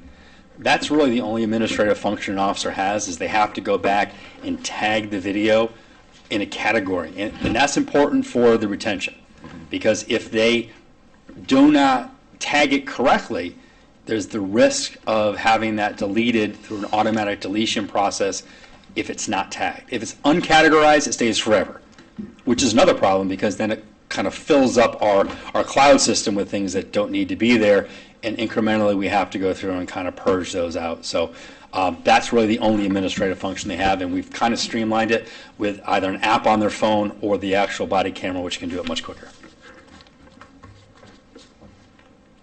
How's your team holding up with the fun up the highway? Are They seem disappointed that the first part has slowed down, and certainly it's a draw. I mean, and it's taxing, and we can't wait to get through it. But certainly, we haven't had a short of officers signing up and being interested in doing it, including when we were doing 8 people a day doing blasting. On top of the other jobs, there were some days we had up to 12 officers working. That doesn't include some of the other jobs that Eversource or Frontier may do in town. But they seem to be holding up very well. The good thing is most of them are not highly labor intensive, so the burnout isn't really there. It's not like a paving job where they're out in the hot sun and it really takes a toll. Then they have to work their shift after. Most of these jobs are pretty sedentary, so they don't have to. Thanks, appreciate the effort. Yes. Animal control is under you, right? Yes, it is. Just looking at their budget, does that, I know that Waterford contributes half.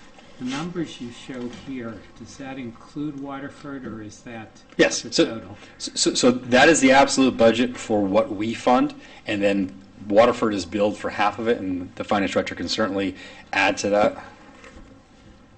So for instance, the total is 125,000, so Waterford's paying 62,000 of that.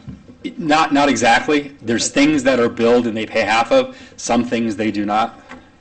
But basically, the budget we're seeing is not really the total. No, because so the original agreement was when Waterford housed the actual facility. The agreement was the town of East Lyme would hire the employees and maintain the employees, the vehicle, and the town of Waterford would do the facility and some other things.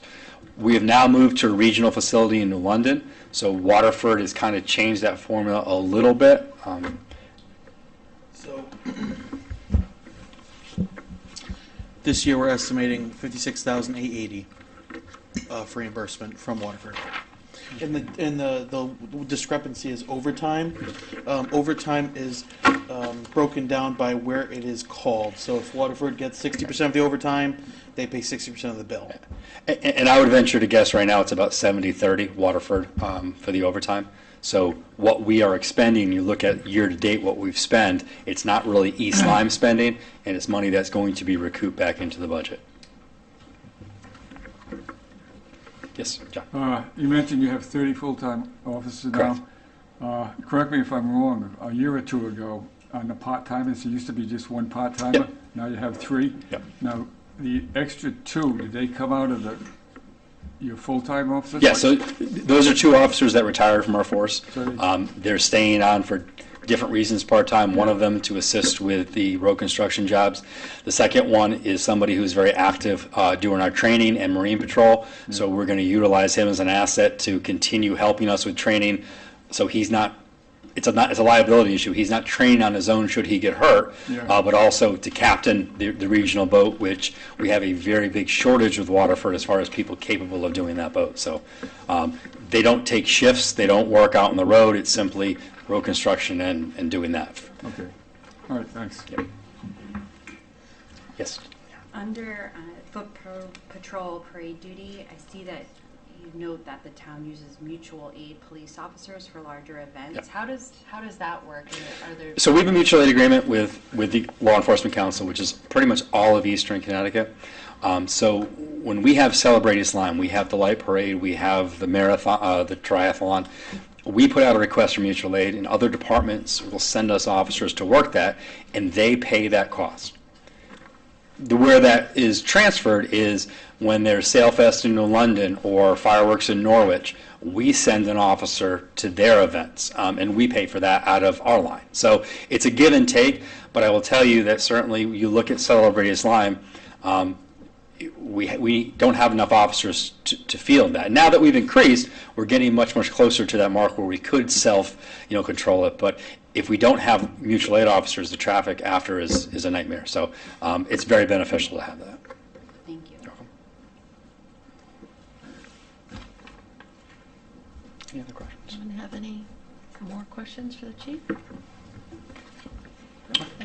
Again, thank you very much for your time. Thank you for. Capital? Oh, right. Thank you. Capital. Capital.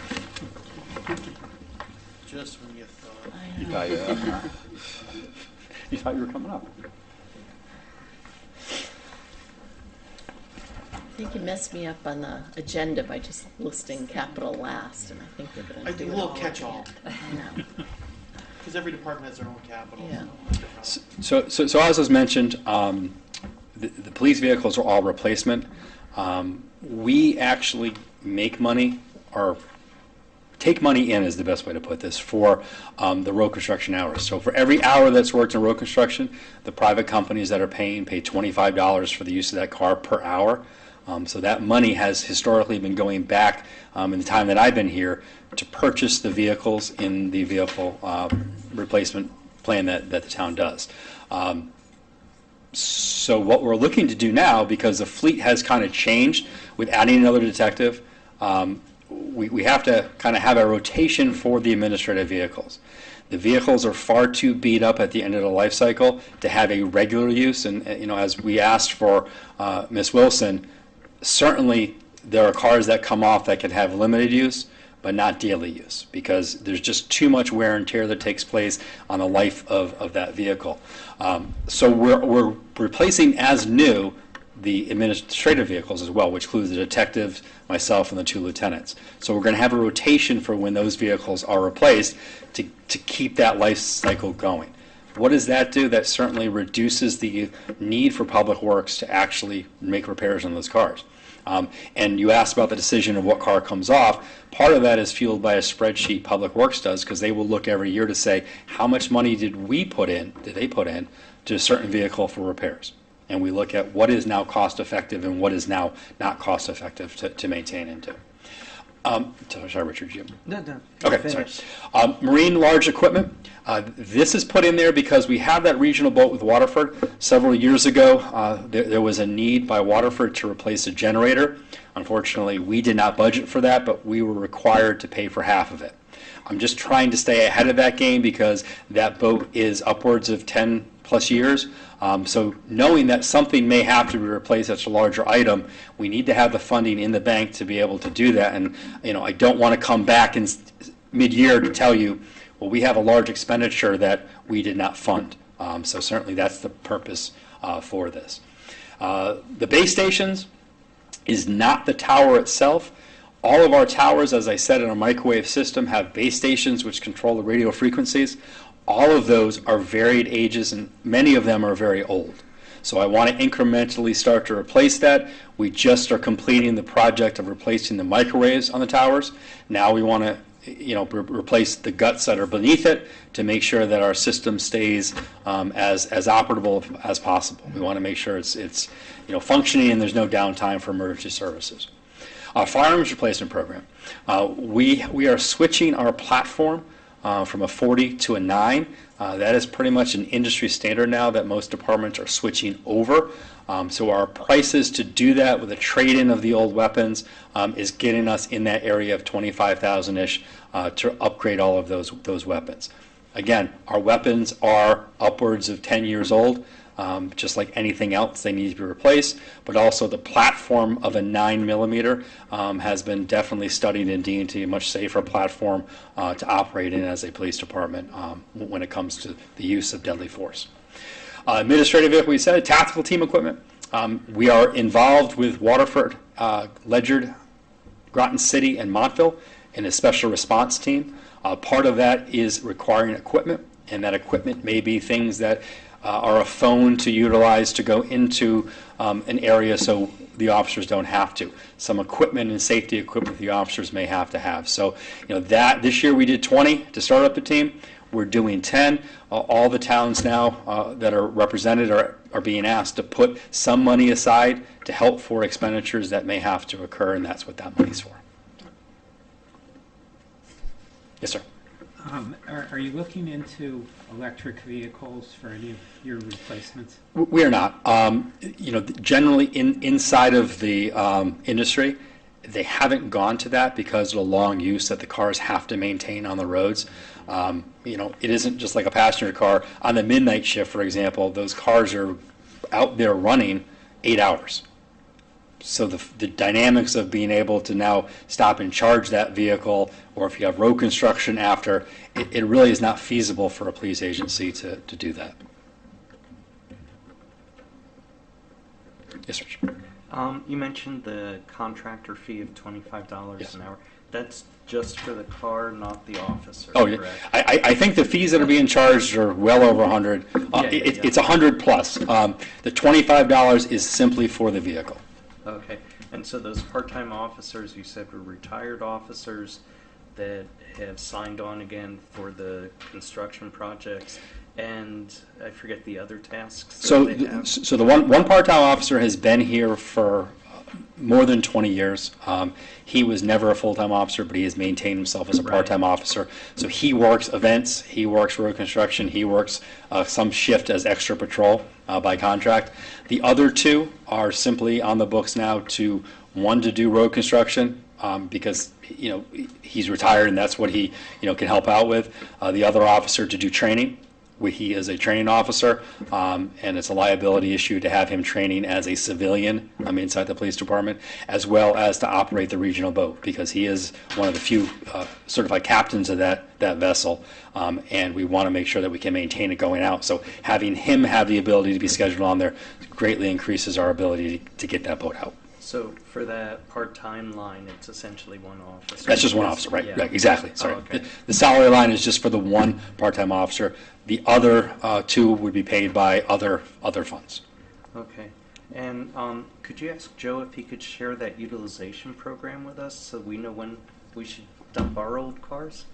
Okay. Yeah, and I will say from doing this for a long time, unfortunately, miles are only one part of it. Yeah. We've had cars that can go up to 120,000 miles and be in great condition, and a vehicle that at 90,000 is just a lemon and is in constant need of repair. So we utilize miles as something, but a lot of it is the eyes and ears of the mechanics saying this car, only has a year left or a short duration of time. Okay. Thank you, Chief. You're welcome. Thank you. Good. Thank you, and again, Thank you very much. Appreciate it. Everything that your staff does. Okay. I know we've been here. Does anyone need a 5-minute break or anything? No? All good? I'm good, thank you. All right. Good evening. Good evening. It's always a blessing and a curse to follow the chief, because he does such a great job setting up with the demographics of the town and all of that, and we share a lot of the similarities in that respect, but then he sets the bar so high, and I have to try to meet that, so. Like I said, my name is Bill Bundy. I don't think I've met a lot of you folks. Currently, I'm the fire marshal, and I've recently been appointed, promoted, if you would, to the acting fire chief for this town. And with that, I'd like to, I don't know what you've heard about me, but I think I'd like to start out and take a couple of minutes just to give you a little bit of my background and where I came from before this. I've been with the town just about 2 years. It'll be 2 years in May. And just giving you a little bit of my background, it just might give you an understanding of where I came from and what I used to put this budget together. So if you'll indulge me just a few moments. I've been in the fire service for over 42 years. I've spent the last 26 as a volunteer in my town where I live, and I'm still an active member there now. I've served in a lot of the capacities in my volunteer departments. I've served in an executive board, as well as line officers. I was a rescue EMS officer, a fire lieutenant, a fire captain. I've served as a training officer for the department. Holding different positions, incident commander, operations commander, training officer, and whatnot. Prior to coming here, I also served as an emergency management director. I was a director of emergency communications, and I was actually the supervisor of a career department, and in doing so, prepared budgets there. And I think the operating budget that I did at that point was like just under $2 million. So I'm a little familiar with the consolidation, and we'll get into that in a little bit. My real job, if you would, is I'm a retired law enforcement officer. I spent 32 years in law enforcement. I said 23 years with the state police. And one of my assignments that I want to note is that I worked in professional standards, which is the internal affairs. So I got to see a little bit of the labor and executive management side of the house. In the last couple of years, I served as a commanding officer of the fire and explosion unit. So I had a very strong familiarity in dealing with fire departments on that end of it. Some of my training and experience, I've attended the Connecticut Fire Academy, Firefighter 1, Firefighter 2, hazmat technician. I'm a fire instructor 2, Fire Officer 1, Fire Officer 2, and I've also attended the National Fire Academy. So I'm trying to bring in a little bit of the knowledge of what I had here.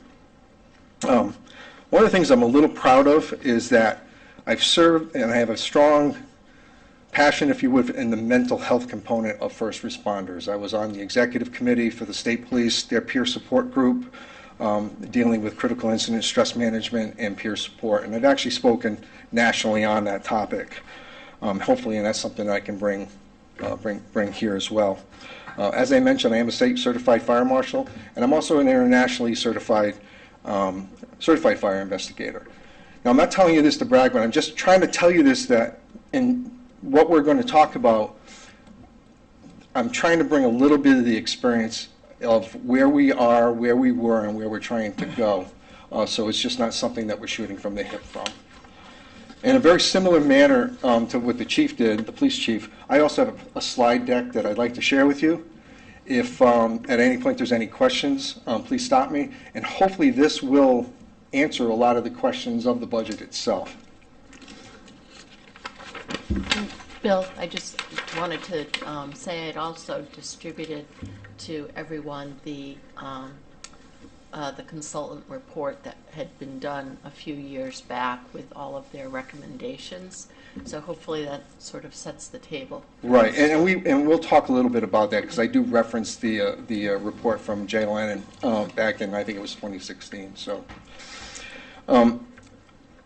what we're going to talk about tonight, in the past you were presented with a budget from the fire marshal, a budget from the Niantic, Flanders, independent departments, and what we've got tonight is a consolidation of that, and it's one budget encompassing all of the fire services for all of that.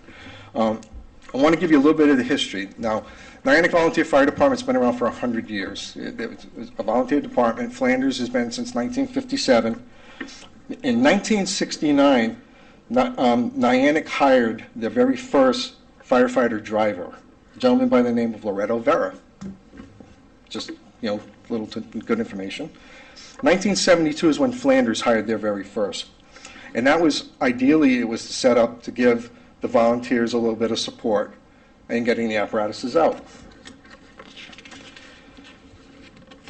Under the current system, we have 10 career firefighters, and under the current system they report, or up until recently, they were reporting to the first selectman. There was no chief, there was no rank structure, and they were stationed throughout the town. 2016, we had that fire service study that was done by JLN Associates, and they gave 21 recommendations to improve the fire services within the town, and that study can be found right there.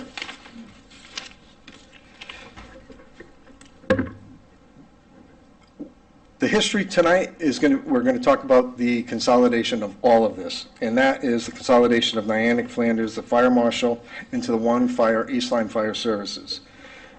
Essentially what that's going to do, it's going to take the responsibility from before with respect to vehicle maintenance, staffing, building maintenance, and all the operational expenses associated with the fire service, taking that away from the volunteer companies and taking it over by the town, who were paying for it, were ultimately funding this. And the hope with that is to free up their ability within the volunteer service so that they can concentrate on what they need to do, which is to volunteer, concentrate on recruitment and retention. In doing so, it's going to streamline the fire service and rescue into that service, and it's going to be reporting to a career chief or a paid chief and a paid deputy chief, which is in the budget. And that is one of the recommendations that was established under that fire service study, which was recommendation 7, that a full-time career fire chief should be hired and put in charge of both the volunteer departments, EMS service, and the fire marshal's office. So in doing so, we will be meeting one of the recommendations that the study had put out. Why are we doing this? The town currently, the way the town operates, the FDID number, which is the Fire Department Identification Number, which is how all monies and how all data is tracked, is assigned and given to and held under the town of East Lyme. It's not held by the Niantic Fire Department. It's not held by the Flanders Fire Department. The FDID number is actually held, and it's called the East Lyme Fire Service, and it's actually managed and has been managed prior to my arrival by the East Lyme Fire Marshal's office. In doing so, this will create the town oversight. Career firefighting will report to a town employee rather than a volunteer. All apparatus maintenance will be under the control of a town employee, and we will be having the ability to establish standard operating procedures and guidelines with regard to training and operations for the employees of the town. One of the other things that we're going to talk about is call volume. You'll see a slide that will come up. We've gone back, I think it's 10 years, where the call volume was 10 years ago, and the trajectory as it's gone to where we are currently. Calls continue to increase. Unfortunately, the volunteers and the volunteer response has decreased, and I'll show you some of the data on that. Next slide. Current staffing.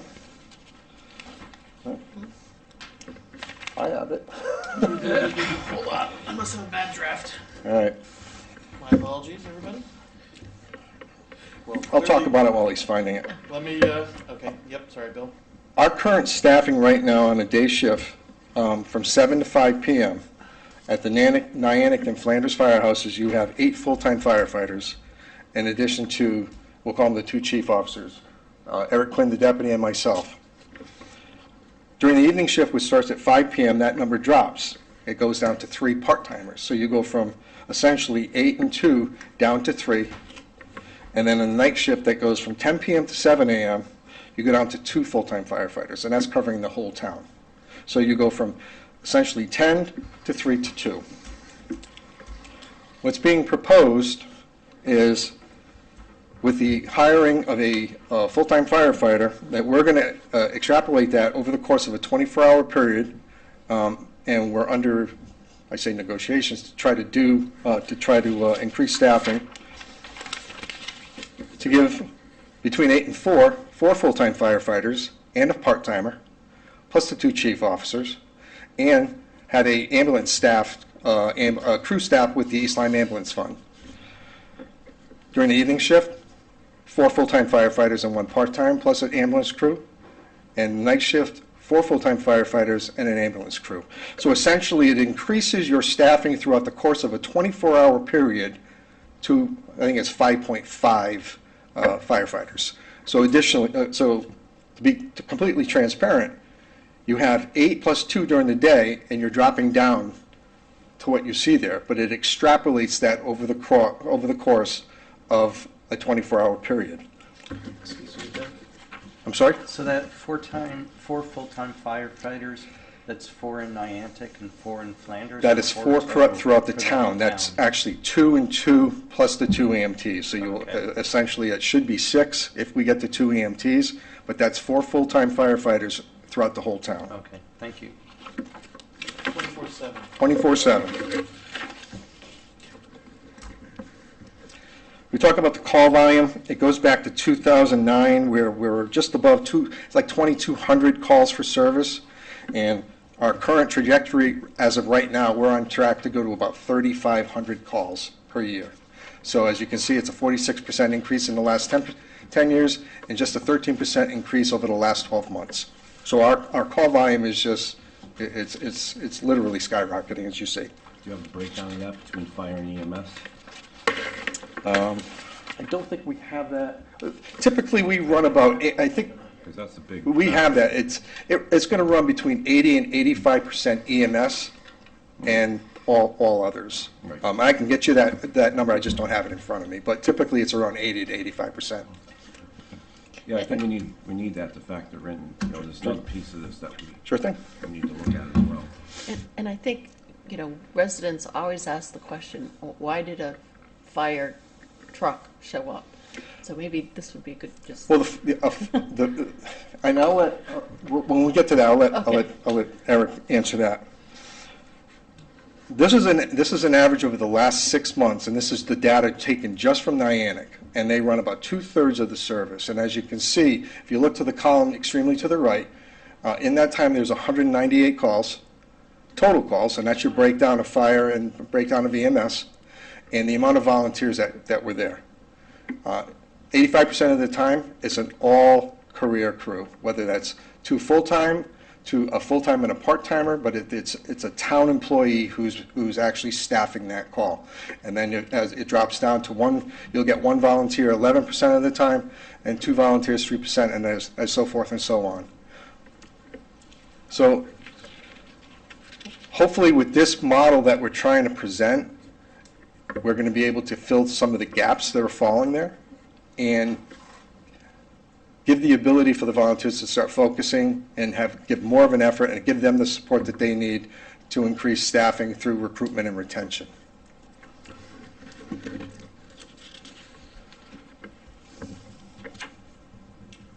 That, Any questions about that? I would imagine that Flanders is probably pretty similar to this. I would imagine it's similar. I just didn't have the data available from Right. the Flanders department, but I think it's a pretty accurate representation. I don't, they may have one or two more volunteers, but certainly I don't think the numbers are going to. It's not going to skew it to that degree. There was another question, somebody, sir? Yeah, when you have your, if we do go to the recommended staffing, I assume it would be, when there's 4 firefighters on working, it would be 2 and 2 between Niantic and Flanders? Correct. Ideally, and this is to maintain standard. We have the NFPA standards, and I should have got into that, and I can talk a little bit more to that effect. You want to keep the firefighters in pairs of 2, and that's to meet the mandatory standards of NFPA 1710, and that's that 2 in and 2 out rule. So you typically want to have 4 firefighters on scene at any one time, so it meets the mandate. So that if there's 2 people inside, there's 2 people as a backup crew, and that's minimum. So to your point, there would be staffed, 2 in Niantic, 2 in Flanders. Unless we can get more, and then we would staff, we would increase that number. One of the things, and we can talk about it with OSHA. Right now, there's currently a rule that's being discussed through OSHA. Right now, we're a con-OSHA state, but the fire service is following the NFPA guidelines, and right now OSHA is looking at the NFPA guidelines and looking to make them their rule. And that would address things like minimum staffing, physicals, minimum training, and there's going to be a substantial cost for us to start trying to meet some of that because we're falling short in a lot of that. In this past December, OSHA did an audit, an inspection at one of the firehouses. They noted a number of deficiencies and a corrective action plan was put in play. And we're trying to catch up now and trying to meet those, and that's going to be some of the numbers that you'll have seen in the budget, specifically with regard to OSHA, why there was an increase, because we're trying to meet a mandate.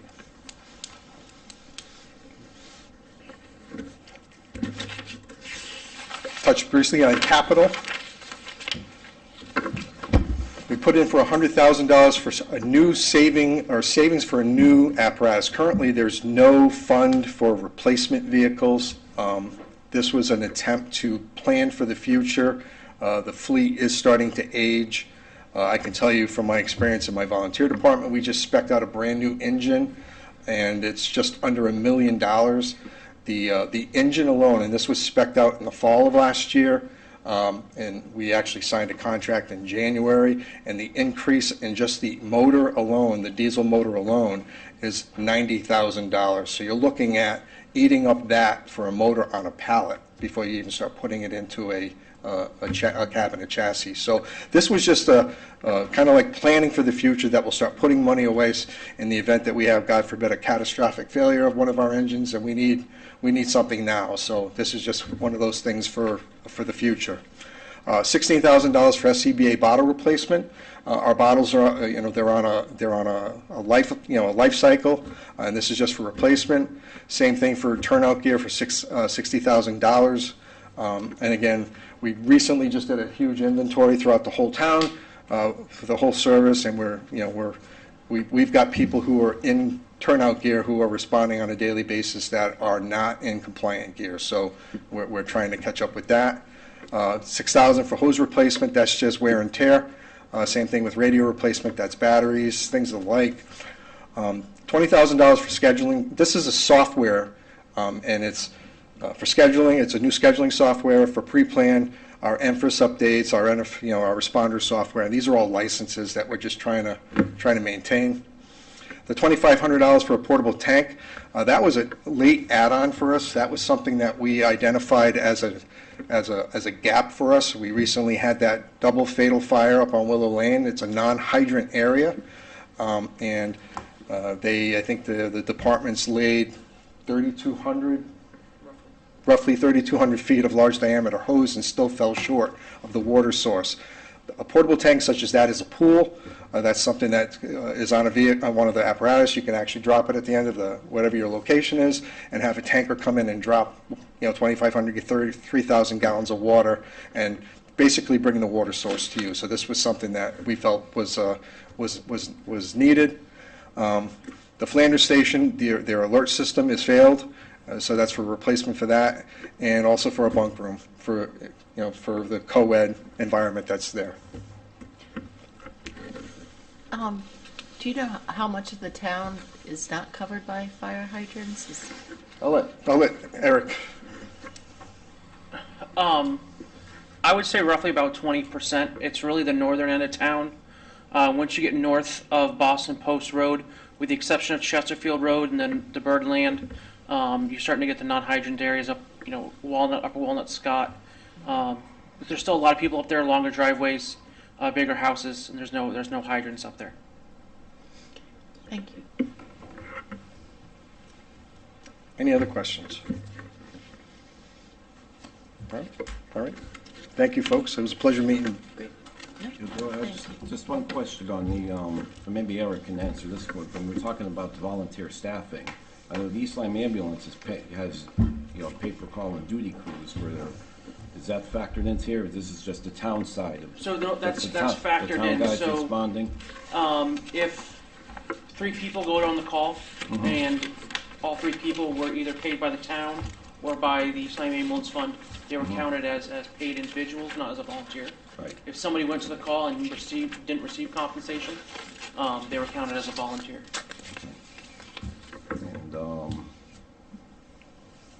And the whole thing, I was just a little disappointed as a member, and I've been in the fire service for a long time, that the first time I read about this is in the paper. And I don't know if you have even gone to the volunteer companies and met with them. That's a great point. We actually began meeting in, I think you were just meeting with the union and no, that's not true by any means. We actually started meeting with the fire chiefs in October of 2022, and this predated Chief Quinn here. I met with Chief McDonald, Chief Taylor, Dave Baer, the president of the Ambulance Association, and in addition to Kevin Seary, the first selectman at that point. They were all sitting in the room at the same time, and I had repeatedly offered to go to the volunteer companies, do a Q&A, do a kind of a question and answer, to try to answer some of the questions like I'm sure you had as this was rolling out. All I could do at that point was offer, and if I wasn't extended the invitation, I certainly had no ability to do that. I just think, Don, when we went to the police department, we had, there seemed to be more input in the town. We had a commission involved in this, and I don't know if that's something we got to get more involvement with, but we really haven't talked about the other side of it, where the town of East Lyme is the fire department, I guess based on what you said, but East Lyme Ambulance is the EMS provider. How's that all going to factor into here? I know there's contracts back and forth too between. Well, to your point, the East Lyme Ambulance Fund does hold a PSA, and that's something that we're currently in negotiations and conversations with now to hopefully try to answer and get provided insight. Because I know in the past they've contributed money to the town, and I don't know if that's going to continue moving forward, or how much of that is going to, how much of that is going to offset this, because the EMS is driving the bus here. That's something. Well, that's something for down the road, I guess. The town employees are really driving the bus, but it's a very intricate. Maybe I should go up there. Yeah. I can talk out here. We're good. I got a microphone. So, if I may. So the concept here is, to initiate negotiations with the ambulance service, which we're already talking with, and we have other meetings planned. I think tomorrow. Yeah, tomorrow. Yeah, trying to iron out who's going to be doing what. What they're going to do for the town of East Lyme, what we can do for them. We're really trying to change the concept a little bit. By appointing an acting chief, I did that as an interim move. Before, we didn't really have the luxury of time. We have contract negotiations going on with the fire union. We have negotiations going on with the East Lyme Ambulance Association, and we're trying to roll out an East Lyme Fire Service itself.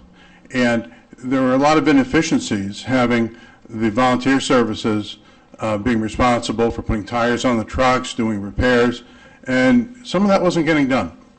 And so we really needed someone that was an employee of the town, a direct employee, to take responsibility, that I could task with that responsibility and make sure that we're getting all these services and things provided for. Right now, or until a few weeks ago, I was the administrative chief of the East Lyme Fire Department. Right, but I have absolutely no qualifications to serve as the administrative fire chief. I have no experience in that area, and it didn't make any sense. So I did appoint an acting chief, and the next step will be to, if, assuming the budget gets approved and we have the money to do what we need to do, I am going to simultaneously, I'm working right now, I've instructed our town attorneys to work on contract language, so we have a contract link between the chief and myself as the chief executive of the town, and the Niantic Fire, the Niantic Volunteers, and the Flanders Volunteers. We need to have some sort of line of authority between those three entities, and the way that has to be is through a contract. Now, there was a proposed ordinance that was, Selectman Siri tried to get it approved back in October, and it referenced these contractual arrangements, but they hadn't been drafted yet. And you're asking, the volunteer services to accept the fact that there was this new ordinance without understanding what the language was in those contracts. So I've directed our town attorney to draft up contracts that can be reviewed by the respective volunteer fire departments, make sure that we are in agreement with who's doing what the lines of authority are going to be, and what those contractual arrangements are going to be. Once we have that in place, then I'm going to propose the ordinance that will create the East Lyme Fire Service officially, if you will, and I will ask the Board of Selectmen to approve appointing the acting chief as the permanent position. But I wanted there to be an opportunity to vet that position and to have a vote of the full Board of Selectmen. People can come to the meeting and voice, their thoughts, and during delegations, I wanted it to be transparent. That's the first iteration of setting this up. Along with that, like we have a police commission, I've also directed our attorneys to draft language to set up a fire commission, the same way we have a police commission. And I got to see how it was set up in the police commission, who has hiring authority and firing authority. But I want a similar model. We've been very successful with the police department, and I want to use that same model as we develop our fire service. So that's what I'm trying to do. There are many moving parts to this, and some of them have to happen simultaneously. So I did have to act when I did, appointing acting positions so we could get this thing rolling. And but I will vet it in front of the public, Board of Selectmen, and in a way that will have all the moving parts working the right way. So I hope that helps explain my mentality a little bit and thinking behind it. And Dan, I want to applaud you for taking on this task of putting all of this together. I know for the last couple of years I've been involved with the town. It's always made me worry about the fact that our residents believe, that the town is in charge of all this, and yet we had so many volunteers that were making all these decisions. And I do think that, even the communication aspect, Paul, that you felt you weren't getting, Right. that just points to, one of the reasons why you want this centralized town Yes. department. So, And I'm trying to be very careful on the communication. One of the things I ran on was transparency. And I'm really trying to do that and be that person in this office. And, there have been some of the volunteers that have contacted me, some on Facebook, some, just walk in. And I've been very receptive, and I'm very happy to discuss with them and explain to them, as I've explained to you, what my vision is. And I think after they hear that, they're more accepting of, the fact that I'm trying to get rid of the volunteers. There's a lot of misinformation out there. Trying to correct that. And I'm hopeful that, 6 months, 8 months from now, we really have all the parts working, and we'll be able to look to our fire service like we can look to our police department. So, thank you for your support. If I may, that was one of the questions that was asked of me during the Board of Selectmen's presentation, is how does this affect the volunteers? Is this an attempt to do away with the volunteers? And I can tell you, as I stand before you, that emphatically that is not the case by any means. This is hopefully an effort that's going to give them the ability to grow from the numbers that I just showed you. And I'm going to illustrate a point, and I'm going to revert back to that the Willow Lane fire. As tragic as that was, the outcome, the efforts that were put forth in an attempt to rescue those victims, I will explain. A truck from Flanders arrived on scene within 7 minutes of the initial call. It was a career firefighter and a volunteer who entered that burning building and attempted that first rescue of that first victim. It was a career firefighter and a volunteer from the second volunteer company who entered that burning building and attempted that rescue of the second victim. This mission cannot be completed without the volunteers, by any means. And I would offer anyone from the volunteer services that have a question or is looking for some insight to please contact me. I'd be more than happy to sit down with them and explain, as I see it, how we're going to proceed moving forward to make the whole system, the whole service better while being fiscally responsible. Sir? Just one question about the 24/48 schedule with the Kelly day off. How does that work, please? The 24/48 is the firefighter will work. If you go back to that slide where we have 2 and 2, they're going to work a 24-hour shift, or it's a 24-hour shift, and then they'll have 48 hours off. I'm sure they love 48 days. 48 hours off. The Kelly Day is contract language that's being discussed of the Kelly Day being a Saturday, meaning the Saturday is an automatic day off, so it's built into their cycle, right. And that would be a shift that would be covered by a part-timer. Oh, okay. So that's essentially the Kelly Day. Okay, appreciate that. And then, kind of also just a comment from speaking with some of the firefighters that I've known, is that over the years, it's getting really hard to find volunteers. And a lot of the volunteers we have are progressing in age. I don't know if this is something that perhaps in conjunction with the high school and their Pathways program, if we could get kids interested. That's a great point, and I know currently there's an EMT program at the high school. Yeah. We've actually discussed trying to develop some sort of a junior cadet program of some sort, or a familiarization program, and I know in the upcoming near future that there's going to be a lifestyle demonstration at the high school to try to generate some of that. So that's already being discussed to try to generate new blood. Perfect. I think the problem is that we get somebody at that young age.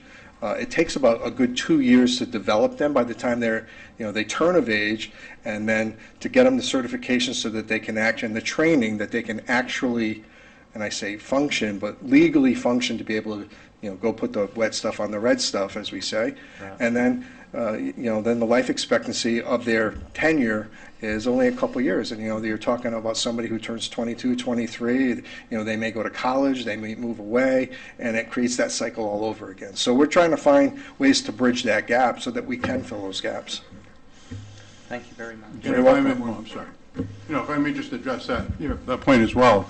One of my tasks that I've signed Chief Bundy is just that. One of my goals and one of the things I expect is that we are going to create an environment that is attractive to volunteers in the system. And to the extent that we can take steps to facilitate that and augment the efforts by Niantic and Flanders, we support that. We want them to know that we support that, and we will try to, do activities and things and initiatives that will help to attract younger people into the volunteer and ultimately, hopefully, full-time career service. It's a wonderful profession, has many advantages, and I think we can work with the high school and, to do some of that. So. Well, I know in a previous town, we were the winning bidder on an auction item that a fire truck would come to a child's home and bring him to school. And so we won that for our 5-year-old grandson, and he's now a junior cadet at 16 years old at a volunteer fire department. So yeah. Well, I'll just, as I say, I have a 3-year-old grandson that won't take off his fire chief. I'm going to show it to you. His fire chief, Jack, he sleeps with the thing. I mean, so we got to get him a ride in the fire truck one of these days. But anyhow, let's help foster that interest. Yeah. Well, I'm gonna give credit to Eric here. Eric just put together a little program, and he's We actually to do just raffled that. off a ride with some smoke detectors, fire extinguishers at the United Center School Ice Cream Social, and we're doing it, I believe, also at Flanders. I also got to reach out to Libby Haynes to do the same thing. But we're trying to spend a lot of time in our elementary schools to get involvement and safety. If anybody drove by an elementary school in October, you most likely saw us. We were doing a big operation. But we're trying to get people to come into it. That's where I started. I started out 15, 17 years ago. I've been with Niantic, and now the volunteer fire chief. It's a great department. It's a great program. We just trying to find people. Yeah, the Niantic program the junior program is still in effect. Yes. You were trained by Joe Delora, who's still over there doing the same thing. He's got to be, rewarded for, his actions and what he's doing. He's doing a great job over there. One of the issues that we probably have is, we get a lot of training from Joe Delora, and he makes people love the job too much, and they actually go out and do it for a career, and then we lose them. We have a lot of people in career departments that have come through Niantic and Flanders. Well, if I can just say, my first, working with Eric now in this context, but my first recollection of Eric was, you must have been, 14 years old? I was at Dairy Queen. Here was this young man, and what kind of unit was it, the Explorers, or what was it? I was in the juniors in Niantic. Juniors. And I said, boy, here's a guy that, I remembered it. It was just like one of those snapshots, and here he is now, and he's the real deal, so. making you feel old. Yeah, well, that's it. We've actually tried to get a real big footprint in the school system, and if you take a look, I think there might be a couple of them on the outside over here. One of the things that we did with the October's Fire Prevention Month, and the district and the state used to have this big poster contest, and the kids, I think it's 4th grade, they would, they'd do the posters, and we would grade them, if you would, or judge them, and then we'd submit them to the state, and they would do this whole big program. Well, the state kind of geared it back, and we had, I think it was 10 students here in town that submitted posters, but we had nowhere to send them. So Eric and I took it upon ourselves, and we created our own poster calendar. And so all the kids' posters got put into a calendar, and we gave them out at the school. And it was, again, to try to generate that interest at a very early age, coupled with the fact that Eric and the guys and gals had brought the trucks over to the schools. So, again, it was trying to get out into the community to try to foster that positive, I want to be a fireman, thing. So I think you had a question? I was just going to ask what the difference in duties between the fire chief and the deputy fire chief? Well, fire chief is, I guess, the tip of the spear. He's the one who's going to take the fall when it goes bad, and the credit goes to all the deputies. Essentially, it's a rank. It really is a rank structure. There's somebody that in the chief's absence. There is that point of the spear. In doing this, and we're the fire marshal and the deputy fire marshal. We already have that structure built in. So essentially, in doing this, you're getting a twofer from the both of us. So the deputy fire marshal, the deputy fire chief is just that. He's number 2 in charge, helps out with the administration, a lot of the admin. He's probably more of the tactician, more on the field, overseeing the day-to-day operations. Thank you. So I don't know if that answers the question. Yeah. Dan, I heard draft one today. Yeah. So if you want to increase my fire prevention budget, we can buy more next year. But Bill, I don't think you touched upon any of the revenue that has been generated. I was saving that for last. Okay. In the fire marshal side of the budget, last year we projected a revenue increase, projected revenue of $75,000. We had drafted an ordinance last year where we started for the first time. We were charging for inspections, permits, things that we were statutorily allowed to charge for. So in doing so, as of the current date today, we just did a check. We've collected $48,000 in revenue with another $10,000 plus that's invoice that we're expecting. So we're just under about 58, almost 59,000. If we're on track, which there's no reason why we shouldn't, we're going to exceed our $75,000 projection. So we're probably going to come in between 75 and 80. So, and that's with and this would be a perfect opportunity. We have another staff member.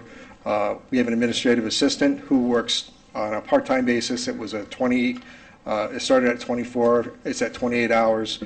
I had put in the budget to make that a full-time position. Currently, the position works 4 7-hour days. I was hoping to add the 5th day, the Friday, to get another day out of it. And she's the one who handles all the arrangements and contacting our clients, our vendors, our people that we go out. She sends out all the letters. She collects all the revenue while Eric and I run around the town. So having another day may give us the ability to increase that somewhat. So just food for thought. But that's where we're at. We're about 60,000. Thank you. Any other questions? Just one last comment on capital is I don't know how we're going to manage this moving forward based on the way things are, because we're still waiting on an engine that was ordered 3 years ago, about $680,000 or something. I think 660,000. Yeah. I think was ARPA, I believe, covered that. Correct? I don't know. Yeah, It's I think it was it's just gonna off be the a top of my challenge in the future with the increasing costs and the timing. The timing to get 4 these years. Yeah. It's 48-month lead time for a fire truck. Right. A regional town just bought one. Again, I'll revert back to what I know. My department, my volunteer department, they're looking at right now just about 550 days for delivery. And that's because we didn't do all the bells and whistles, but there are some cases it's 48 months.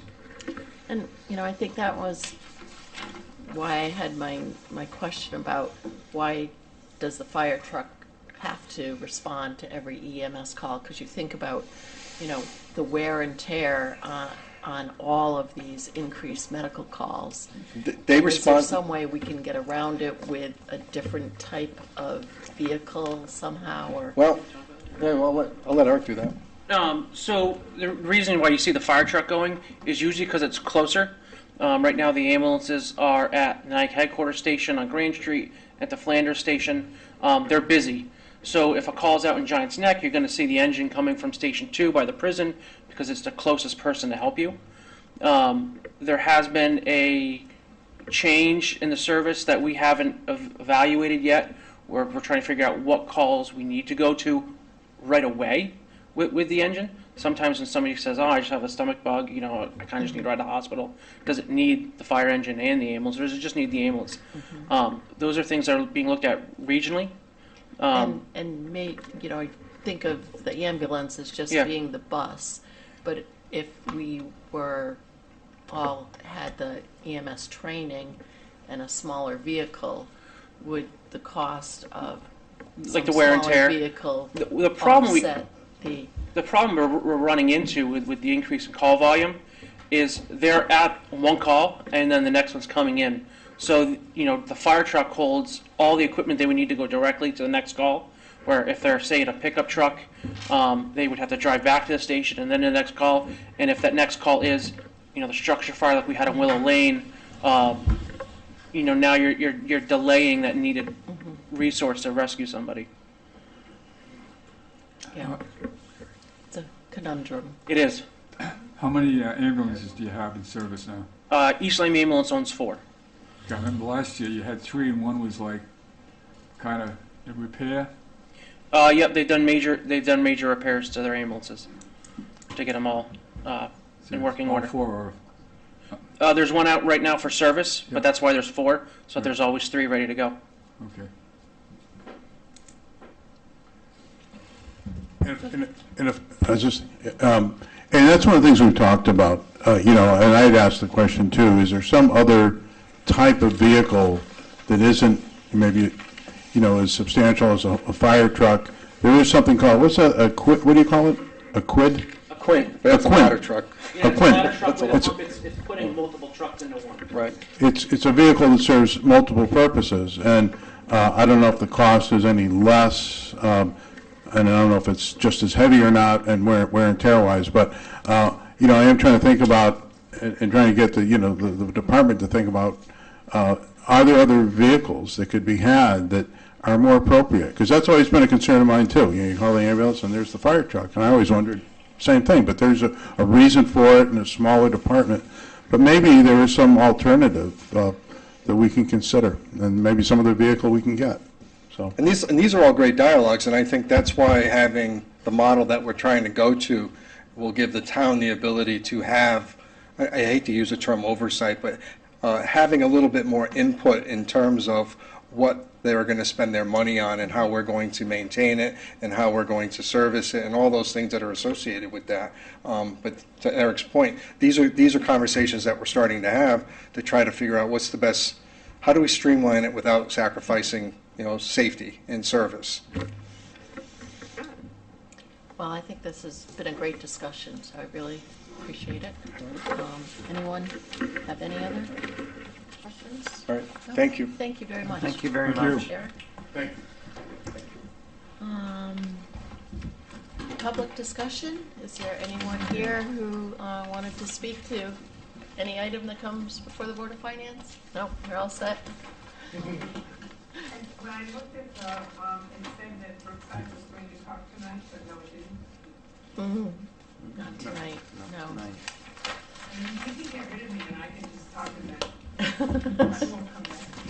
Well, unfortunately, we have to stick to the agenda that was,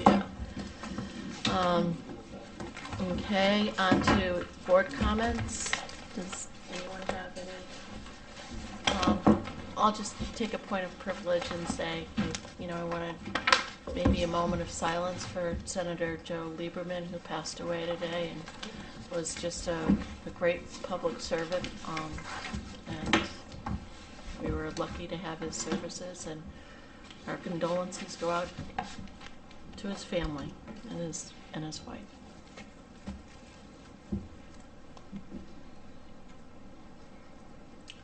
Thank you. Do I have a motion to adjourn? So moved. Second. All those in favor? Aye. Aye. Thank you. Motion adjourned.